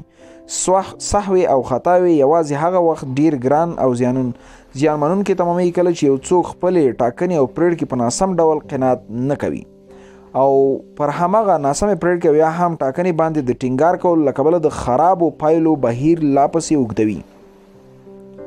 له خپلو سهو او خطاو زده کړه وکړئ. دویمه لار چې خلک یې د خپلو ستونزو په اړه خپلوي، کوم چې ډیر وخت د ډیرو خلکو شخصي او مسلکي ژوند ته زیان رسوي، هغه خپلو خطاو او سهو څخه د ځان او ذهن ښه کولو او د فکر کولو کیفیت لوړولو په موخه کار نه اخیستل دي. د خپلو سهو څخه زده کړه یو ډیر اړین هنر دی چې تاسو ته د بدلون د قربانۍ پر ځای د بدلون د ماهر کس دوامداره توانایي دربخي. هغه څوک چې په خپل سهو پیژني او ژر تر ژره د خپل مزل لوري بدلوي د معلوماتو ټکنالوژي او سیالي په روان دور کې په ګټونکی او بریالی وي. په خپل تکل او جاخت کې چټکوالی به تاسې په سیالۍ کې ګټونکی او بریالی کړي. تاسې به د ځان لپاره د حالاتو برابرونکی اوسئ، نه هغه چې حالاتو زیږولی او خلق کړی وي. د غوره کړو وړو په لور 4 ګامه پرېکړه وکړئ چې څنګه عکس العمل به ښایئ. هغه حالات چې تاسې ورسره مخامخ شوي یاست په پام کې نه نیول کیږي، خو هغه پیښو په مقابل کې تاسې ورسره مخ شوي یاست تاسې د عکس العمل ارزونه کیږي، په ځانګړې توګه کله چې تاسې د ناببره ستونزو سره مخامخ کیږئ. په دې لیکنه کې تاسې ته هغه لارې چارې درښودل کیږي د کومو څخه چې تاسې د ګټې اخیستنې په مرسته کولی شئ خپل فکر په کار واچوئ او مثبت او له ابتکاره ډک کړه وړه ولرئ. 4 کارونه چې په مرسته یې تاسې کولی شئ په هر رنګه حالاتو کې غوره کړه وړه ولرئ درته لاندې وړاندې کیږي. په راتلونکي تمرکز وکړئ. لومړی هر رنګ رنګونو سره چې مخ شوي یئ د تیر پر ځای په راتلونکو تمرکز وکړئ. د دې پر ځای چې په دې اړه فکر وکړئ چې چا څه وکړل او څوک تورن دی، په دې تمرکز وکړئ چې تاسې کوم څه ځای ته غواړئ چې ورسیږئ او یا تاسې څه کول غواړئ. د خپل ایډیال او بریالي راتلونکي روښانه انځور په ذهن کې جوړ کړئ او بریا او بیا هر هغه ګام چې په ستاسې واک کې وي پورته کړئ تر څو خپل موخې په لور خوځښت پیل کړئ او خپل ذهن، خپل فکر او خپل ذهني انځورونه په راتلونکي باندې اخته او مشغوله کړئ. د حال په اړه فکر وکړئ. دویم، کله چې ستونزو سره مخ شوئ د ستونزې پر ځای د ستونزو په حل لارو تمرکز وکړئ.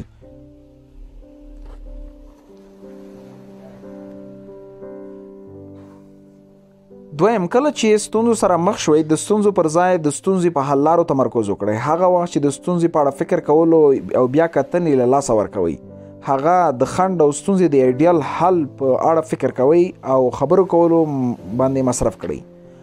حل لارې تل مثبت وي، په داسې حال کې چې ستونزې تل منفي وي. همدا چې تاسې د حل لارو په اړه فکر کول پیل کړئ، تاسې یو مثبت رغنده انسان جوړیږئ. د خیر په لټه کې شئ. دریم، دا ونګیرئ چې په هرې ستونزې او ننګونې کې خیر نغښتی دی. ډاکټر نورمن وینسټ د مثبت فکر کولو یو له مهمو ملاتړو څخه یو وار ویلي وو، کله چې هم خدای غواړي موږ ته کومه ډالۍ راکړي هغه یې په یوه ستونزه کې نه غواړي. څومره چې مو روانه ډالۍ لویه وي هغومره مو ستونزه هم غټه وي.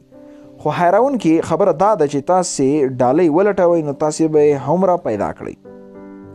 ارزښتناکه درسونه ولټوئ. 4، ونګیرئ چې هر هغه حالت سره چې تاسې دا اوس مخامخ یاست په حقیقت کې هماغه ځانګړی حالت دی چې تاسې د خپلې بریا لپاره ورته په هر حال کې اړتیا لرئ. دا حالت تاسې ته درلیږل شوی تر څو تاسې سره د یو څه د زده کولو په موخه او ستاسې د پیاوړ کېدو لپاره مرسته وشي. تاسې سره مرسته وشي تر څو شخصیت مو پرمختګ ومي او تاسې وکړئ شئ مخ ته ولاړ شئ. پریکړه وکړئ چې مثبت به پاتې کیږئ. مثبت ذهنه کړه وړه ستاسې د بریا لپاره لازمي او ضروري دي. یوازې د راتلونکي په اړه فکر کول له لارې تاسې کولی شئ چې هماغه هومره مثبت واوسئ څومره چې تاسې غواړئ. په خپل حال تمرکز وکړئ او خیر ولټوئ. که تاسې هغه څه چې نور بریالي خلک یې کوي وکړئ، یعنې که تاسې په روان حالت باندې د خپل ذهني کنټرول واک یا درلودو لپاره خپل ذهن وکاروئ، تاسې به ډیر وخت مثبت او خوشحاله واوسئ او تاسې به د هغو ټولو ګټو خوند چې بریالي خلک یې اخلي وڅښئ. د مغزو نوې خواړه. د ځان د پیاوړي کولو په کارونو کې یو تر ټولو ډیر زورور کار د ځان سره مثبت خبرې کول دي. د خپل ځان په خپل هڅونکي اوسئ او د ځان سره ټول وخت مثبت خبرې وکړئ.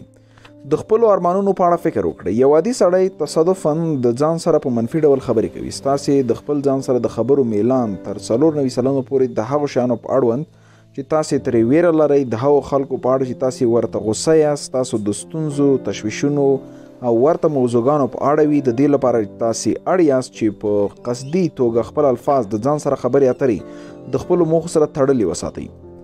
تر ټولو زورور د زهرو ضد دارو.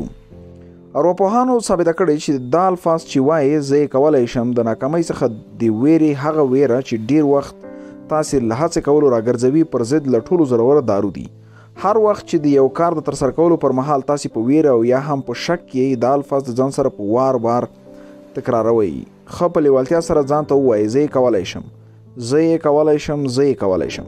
کله چې تاسې زه یې کولی شم، زه یې کولی شم په ویلو پیل کړئ نو تاسې د خپل لاشعور ذهن ژورې برخې ته یو پیغام لیږدوئ. دا پیغام ستاسې ویره کموي او ستاسې په ځان ډاډ پیاوړی کوي.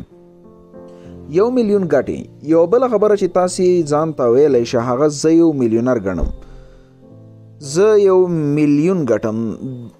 دغه پیغام خپل لاشعور ذهن ته ورسوئ. کله چې تاسې د خپل کار په اړه فکر کوئ په وار وار وایئ زه له ټولو ښه یم، زه له ټولو ښه یم. دغه ویناوې ځان سره وایئ او یا هر هغه خبره چې مثبته ده تاسې ته ستاسې د خپل ذهن په اړه ښه احساس دربخي او ستاسې د لا هڅونې لامل ګرځي. ستاسې تمرکز ډیریږي، هوډ قوي کیږي. شتمن بریالی خلک تل د ځان سره داسې مثبتې جوړونکي او هڅونکي خبرې چې د دوی د موخو او هدفونو سره اډانه لګوي کوي. تل مدام مو ماغزه تغذیه کوي. ماغزه مو له سهاره تر ماښامه په داسې الفاظو، انځورونو، معلومات او نظریاتو تغذیه کړئ چې ستاسې د مالي بریالیتوب سره تړلی وي.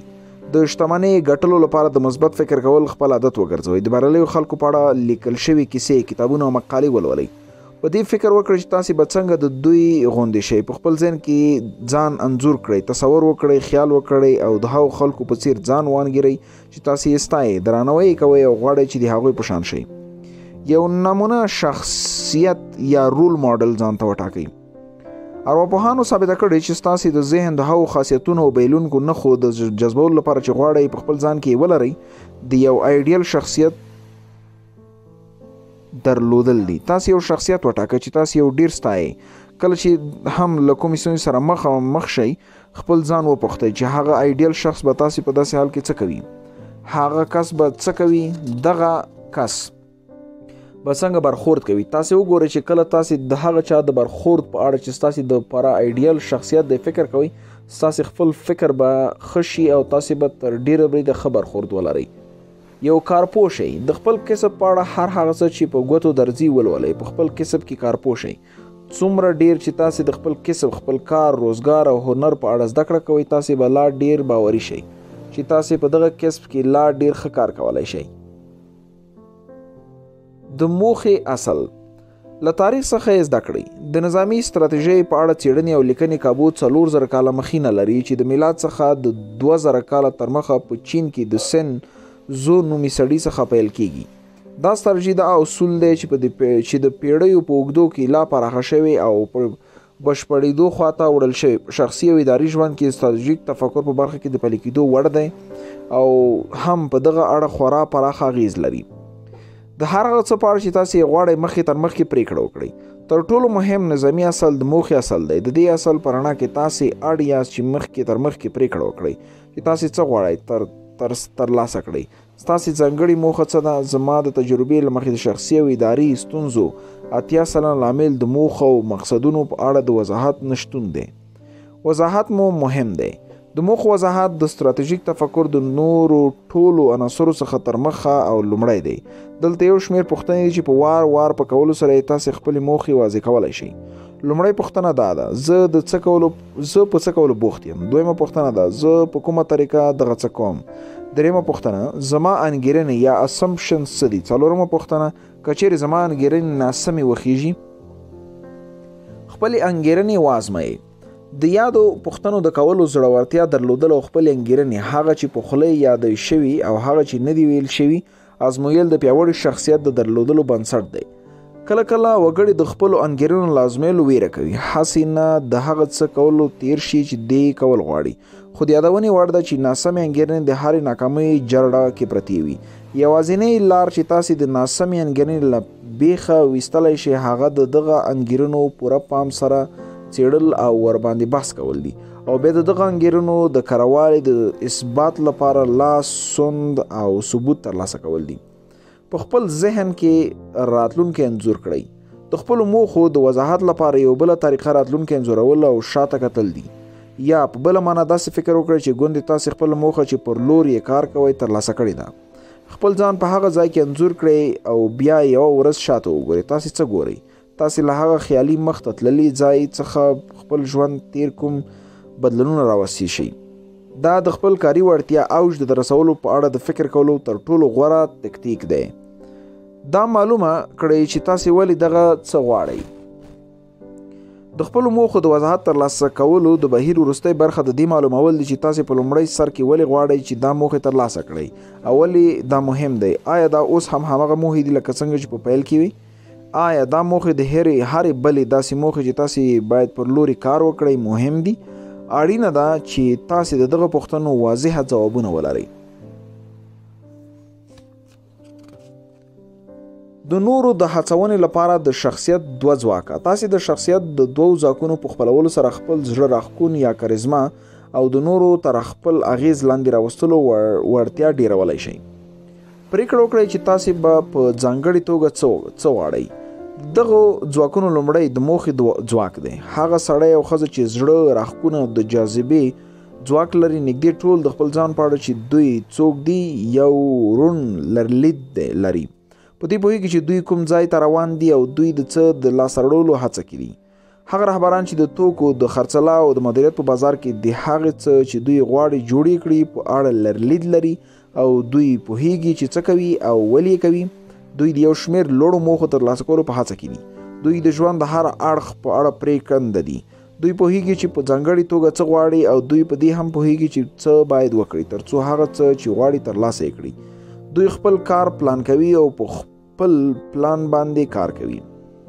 ځان ته رڼې موخې وټاکئ. تاسې د خپل شخصیت زړه راښکون او جذبې ځواک هره ورځ ځان لپاره د رڼو موخو د ټاکلو دغه موخو د ترلاسه کولو د پلان جوړولو او په خپلو پلانونو د کار کولو له لارې د ډسپلین او ټینګ عزم په درلودلو زیاتولی شئ. ټول نړۍ داسې ښکاري چې هغه چا سره روانه وي څوک چې پوهیږي چې دی چېرته روان دی. څومره چې تاسې د خپلو مقصدونو او موخو په اړه رڼه او روښانه واوسئ همدومره به خلک نورې مثبتې خبرې تاسې پورې تړي. دوی ته به تاسې یو ښه انسان او ډیر د خوښېدو وړ شخصیت ښکارئ او کله چې تاسې روښانه موخې ولرئ تاسې به بیا هغه خلک او موقع چې د موخو د ترلاسه کولو دپاره اړینې دي ځان خواته په راښکلو پیل کوئ. په ځان باور ولرئ. دا شخصیت د ځواک دویم هغه یې په ځان باور دی. د زړه راښکون درلودونکی نارینه او ښځې په ځان او په هغه څه چې دوی کوي پیاوړی باور لري. دوی ډیری وخت د خپل ځان او د خپل کار په اړه آرامه ساړه او منظمه وي. ستاسې په ځان د باور کچه ډیری وخت ستاسې د جرأت ستاسې د هر هغه څه کولو سره علاقمندي چې تاسې د مقصدونو ترلاسه کولو لپاره اړین دی معلومیږي. د جلبولو راز خلک په قدرتي توګه د هغو خلکو لوري ته چې په ځان باور احساس نندارې ته وړاندې کوي جلبیږي. دا هغه خلک دي چې په خپلو هغو وړتیاو چې دوی پرې مرسته د حالاتو سره مقابله کوي او په پای کې خپلې موخې ته رسیږي باور لري. پایلې مخکې تر مخکې وانګیرئ. په خپل ځان باور نندارې ته وړاندې کولو یوه لاره دا ده چې داسې وانګیرئ چې خلک په قدرتي ډول تاسې خوښوي او تاسې مني او غواړي چې تاسې سره راکړه ورکړه ولري. د بیلګې په ډول که غواړئ چې یو پیرودونکي سره راکړه ورکړه پای ته ورسوي نو وانګیره چې پیرودونکی تولید یا چوپړتیا پیرلی او بیا لاړ شئ او هغه پیرودونکي ته د سپارلو لپاره چمتو کړئ. په خپلو اړیکو کې د بریا ګټلو لپاره تر ټولو ښه لار دا ده چې وانګیرئ چې خلک د قدرتي ډول ستاسې د ملګرتیا خوښوي او دوی غواړي چې له تاسو سره واوسي او بیا د همدې انګیرنې پر بنسټ مخې ته لاړ شئ. همداسې چې تاسې په ځان باور درلودونکي برخورد کوئ دا د دې لامل کیږي چې د نورو په سترګو کې ستاسې کاریزما زیاته کړي. د یوازیتوب جادو. په هر عصر کې د سترو خلکو په دوامداره توګه د یوازیتوب تمرین کړی دی. دوی دا زده کړی چې څنګه د چوپتیا له لارې خپل ماغزه په ځای ودروي او خپل تحت الشعور ځواک څخه په کار اخیستنې خپل پوښتنو ته ځواب ومومي. په دغه لیکنه کې به تاسې دا زده کړئ چې څنګه ژر تر ژره دا حیرانونکي تخنیک په کار واچوئ او د خپل ژوند داخلي او باندني کیفیت ښه کړئ. د یوازیتوب جادو ستاسې احساس ستاسې د مغزو داخلي ځواک ته د ننوتلو لومړۍ نقطه ده. د خپلو احساساتو سره د اړیکې نیونې په پروسه کې له ټولو مهم کار په دوامداره توګه د یوازیتوب تمرین کول دي. یوازیتوب له هغه لړ کارونو چې تاسې کوئ له ټولو پیاوړی کار دی. هغه خلک چې دا کار په سمه او دوامداره توګه ترسره کوي په خپل ژوند کې به د حیرانونکي بدلون ننداره کوونکي وي. ډیری خلکو کله هم د یوازیتوب تمرین نه دی کړی. ډیری خلک ټول عمر کله هم یوازې او چوپ نه دي ناست. ډېری خلک په بوختیا کې دومره بوخت وي ان د ټلویزیون لیدو پر مهال هم چې دا ورته ډېر غیر عادي وي چې قصدن بیرته له څه کولو وزګار کینی. خو کمترین پونډر وایي انسان د ستروالي په لور مزل هغه مهال پیل کوي کله چې دوی د یوازې پاتې کېدو لپاره وخت وباسي، کله چې دوی یوازې تمرین کول پیل کړي او دلته تاسو ته دغه کار کولو طریقه ښودل کیږي. که غواړئ چې د یوازیتوب له وخته پوره ګټه پورته کړئ نو اړینه ده چې کم تر کمه په یو وار له 30 څخه تر 40 دقیقو غلی کښېنئ. که مو دغه کار مخکې نه وي کړی نو ستاسې لومړی 25 دقیقې به په دې ولګېږي چې ځان له نارامۍ او لا خوا دې خوا خوځېدو خلاص کړئ. تاسې به اړ یاست چې په فزیکي ډول ځان په خپله چوکۍ ټینګ کړئ. تاسې به د ودرېدو او د یو څه کولو نه غلی کېدو میل ولرئ، خو تاسې باید ځان ټینګ کړئ. یوازیتوب لپاره پکار ده چې تاسې کم تر کمه 30 دقیقو لپاره غلی کښېنئ. بیخي نیغ ملا او سر نیغ، سترګې خلاصې پرته له سګرټو، خوږو، د لیکلو، اړونده توکو، د موسیقي او بل هر ډول مداخلې یو ساعت به لا ښه وي. ځان پوره هوسا او ارامه کړئ او اوږدې ساګانې واخلئ. خپل ذهن ته د غوړېدو بهېدو اجازه ورکړئ. دوی د یو بل څه په اړه د فکر کولو څخه ځان قصدن وساتئ. څومره چې ډېر خپل ذهن د فکر کولو ساتئ همدومره دا ښه کار کوئ. پس له 20 یا 25 دقیقو به تاسې ځان خورا ډېر آرام احساس کړئ. تاسې به د خپل ځان او مغزو پر لور د ځواک او انرژۍ د بهېدو بهیر تجربه کړئ. تاسې به د ښه والي یو عجیب احساس ولرئ. دغه مهال تاسې به په چمتو یاست چې د فکر کولو له دغو لحظو څخه پوره ګټه پورته کړئ. د مفکورو سیند که یوازیتوب په سم ډول ترسره شي نو په دې کې حیرانونکي څه دا دي چې دا کابو سمه پایله ورکوي. کله چې تاسې هلته ناست یاست د مفکورو یوه داره یو سیند به ستاسې له مغزو تیر شي. داسې به د بېشمېره موضوعګانو په اړه د یو ناکنټرول شوي شعور په بهیر کې فکر وکړئ. د خپل یوازیتوب پر مهال په یو ځانګړي وخت کې تاسې ته د خپلو ټولو لویو ستونزو په اړه ځوابونه په ارامه او واضحه ډول مخې ته درشي. لکه یو کشتي چې ولاړه وه او اوبو یو ډنډ ته په ارامه رسیږي. هغه ځواب چې تاسې په پایله کې په لټه یاست تاسو ته به په ډېر واضح مخې ته راشي او دا به درته دومره سم معلوم شي تاسې به ژور د مننې او قناعت احساس تجربه کړئ. په ځان باور کول کله چې تاسې له دغه چوپتیا له مهاله راپورته کیږي نو باید بیخي هماغه څه وکړئ چې مخې ته درغلي. کیدای شي دا د یو انساني حالت سره د معاملې په اړه وي، کیدای شي د یو څه د پیل کولو او یا هم د پرېښودلو په اړه وي. دا چې هر څه وي کله چې تاسې هغه لارښوونه چې د یوازیتوب پر مهال مو ترلاسه کړې وه تعقیبوئ نو دا بیخي د یو څه کولو سمه لاره وي. هر څه به سم وي او دا به ډېری وخت تر ډېره بریده له هغه څه چې تاسې انګېرله ښه پایله ورکړي. یو وار یې تجربه کړئ او وګورئ. تاسې باید پر ځان باور کول زده کړئ. تاسې باید ځان ته غوږ نیونې او بیا پر هغې د عمل کولو عادت پیاوړی کړئ.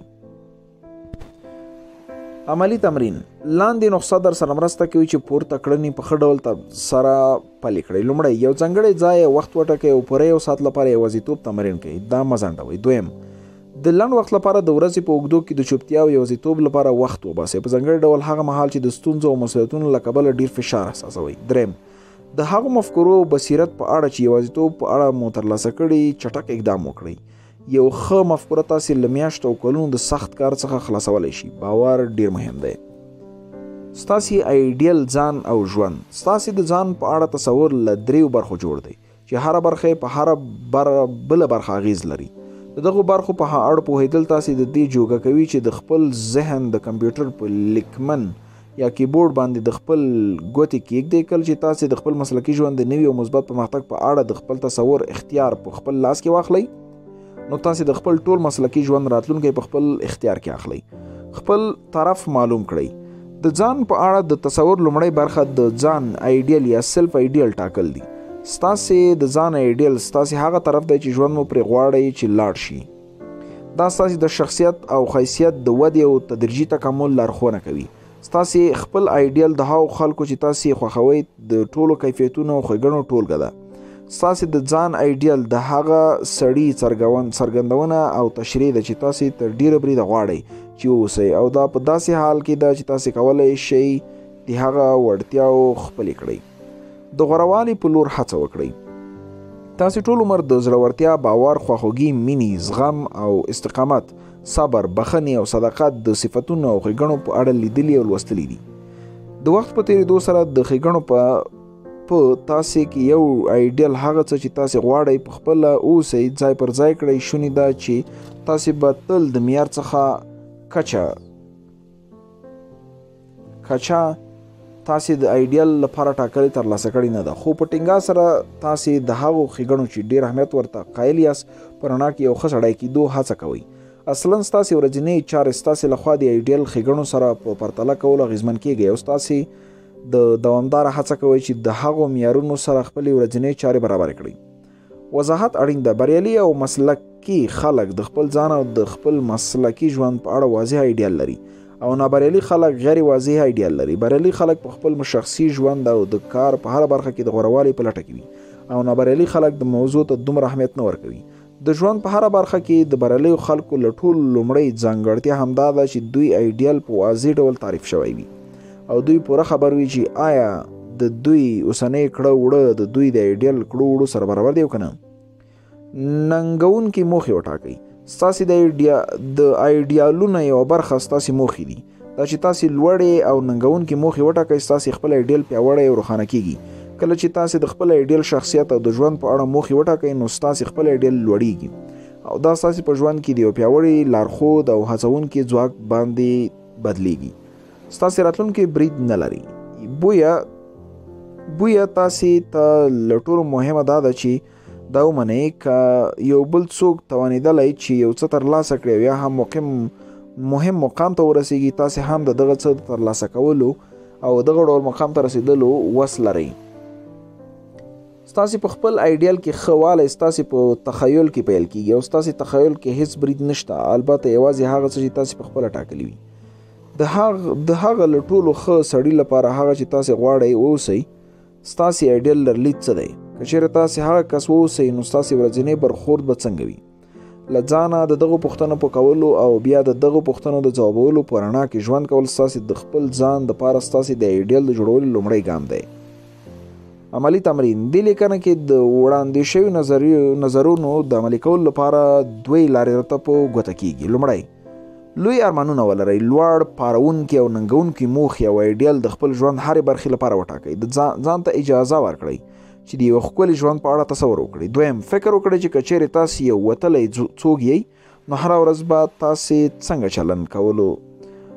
بیا د دغه کس غوندې برخورد کولو تمرین وکړئ. ګوندې تاسې به یو بریالی دغه رول لوبوئ. تاسې به ډیر ژر په خپل برخورد کې د بدلون شاهد اوسئ. مخ په پورته مخ پر وړاندې خوځېدل. ځان ارزانه مه خرڅوئ. ستاسې د بري او ناکامۍ برخلیک ټاکنه په دین نه ده چې تاسې څه لرئ، مګر دا چې تاسې په هغه کې څه چې لرئ څه کوئ. ابراهیم ماسلو نامتو ارواپو وایي چې د انساني نوع کیسه د هغو خلکو کیسه ده چې ځان ارزانه خرڅوي. دی وایي چې خلک په خپل ژوند کې په ډیر کم څه باندې په پرتله د هغه څه چې دوی یې د ګټلو وړتیا لري راضي دي. ډیری خلک په داسې ځای کې په کار بوخت دي چې چېرته دوی باید په چټکۍ سره مخ په بره او مخ په وړاندې روان اوسي. دلته تر خپل مسلکي ژوند په ګړندي توګه پر مخ وړلو په اړه معلومات درکوو. خپل مور او پلار په پوره پام سره وټاکئ. یو وخت چا ویلي و چې د بریا راز په دې کې دی چې تاسې خپل مور او پلار په ډیر پام سره وټاکئ. دوی به تر یو بریده سم وي، خو له دې څخه هم مهمه دا ده چې تاسې خپله دنده او مسلک په ډیر پام وټاکئ. د داسې دندې یا مسلک ټاکنه چې تاسې ورته پوره برابر یاست تر هر څه مهم دی. که تاسې داسې یو څه باندې کار کوئ چې خوند ترې نه اخلئ او یا هم باور پرې نه لرئ نو تاسې به کله هم خوښ ونه اوسئ او همداراز کله به هم بریالي نه شئ. په خپل کار کې تر ټولو غوره واوسئ. اوس موږ دویم بحث لوري ته خوځېږو. که غواړئ چې په خپل کاري ژوند کې ستونزو ته ورسیږئ ته ورسیږئ نو تاسې اړ یاست چې په خپل کار کې ډیر غوره اوسئ. تاسې باید هر ډول قیمت پرې کولو ته چمتو اوسئ. د هر څومره مزل چې اړتیاوي باید ووهئ او هر څومره وخت چې تر ټولو غوره جوړېدو لپاره ورته اړتیا ده مصرف کړئ. فوقالعاده عوض د فوقالعاده کار په بدل کې ورکول کیږي. عادي عوض د عادي کار په بدل کې او تر عادي ټیټ کار په بدل کې د عادي ټیټ کار عوض او ناکامي ورکول کیږي. حیاتي لارښوونه دا ده تاسې ته هماغومره معاش درکول کیږي څومره چې تاسې ارزښت لرئ، نه کم او نه ډیر. که تاسې ډیر څه ګټل غواړئ تاسې اړ یاست چې خپل ارزښت ډیر کړئ، نورو ته خپل قیمت په اثبات ورسوئ. د هڅېدنې بنسټ د سم مسلک ټاکنه او د هغه کار چې مینه ورسره لای کول څه مهم دي چې ترڅو تاسې د خپلې دندې پروا ونه لرئ تاسې دې ته هڅېږئ چې خپل کار تر هغه مهال وکړئ ترڅو چې تاسې په دې کې فوق‌العاده شئ، او ترڅو چې تاسې په خپل کار کې فوق‌العاده نشئ تاسې پرمختګ نشئ کولی. د لوړ معیار کار کولو بنسټ د دغه تشویشونو دارو د زړورتیا، شخصیت او د ځان مننې پیاوړی کول دي. د ویرې سرچپه مینه، ځان سره مینه او عزت نفس دی. د ویرې ډکو حالاتو کې زړور برخورد کول یو ساده تخنیک دی چې زموږ باور زموږ په ځان تر هغه کچې پیاوړی کوي چې ویره زموږ په کړو وړو او پرېکړو د اغېز درلودو وړتیا له لاسه ورکوي. عملی تمرین: 2 کار چې په کولو یې تاسې په خپل کاري ژوند کې ډېرې بریاوې ګټلی شئ دلته درته وړاندې کیږي. لومړی، د ځان لپاره لوی معیارونه وټاکئ او دا ومنئ چې هغه پرمختګ او بریا چې یو بل چا ترلاسه کړي تاسې هم هغه ترلاسه کولی شئ. دویم، په خپل کار کې یو داسې مهارت چې ستاسې په دنده کې مهم دی وټاکئ او ځان سره تړون وکړئ چې په دغه څه کې به ځان فوق‌العاده کې کوي، همدارن په دغه څه کې د ښه کېدو هڅه پیل کړئ. د غږیز کتاب پای.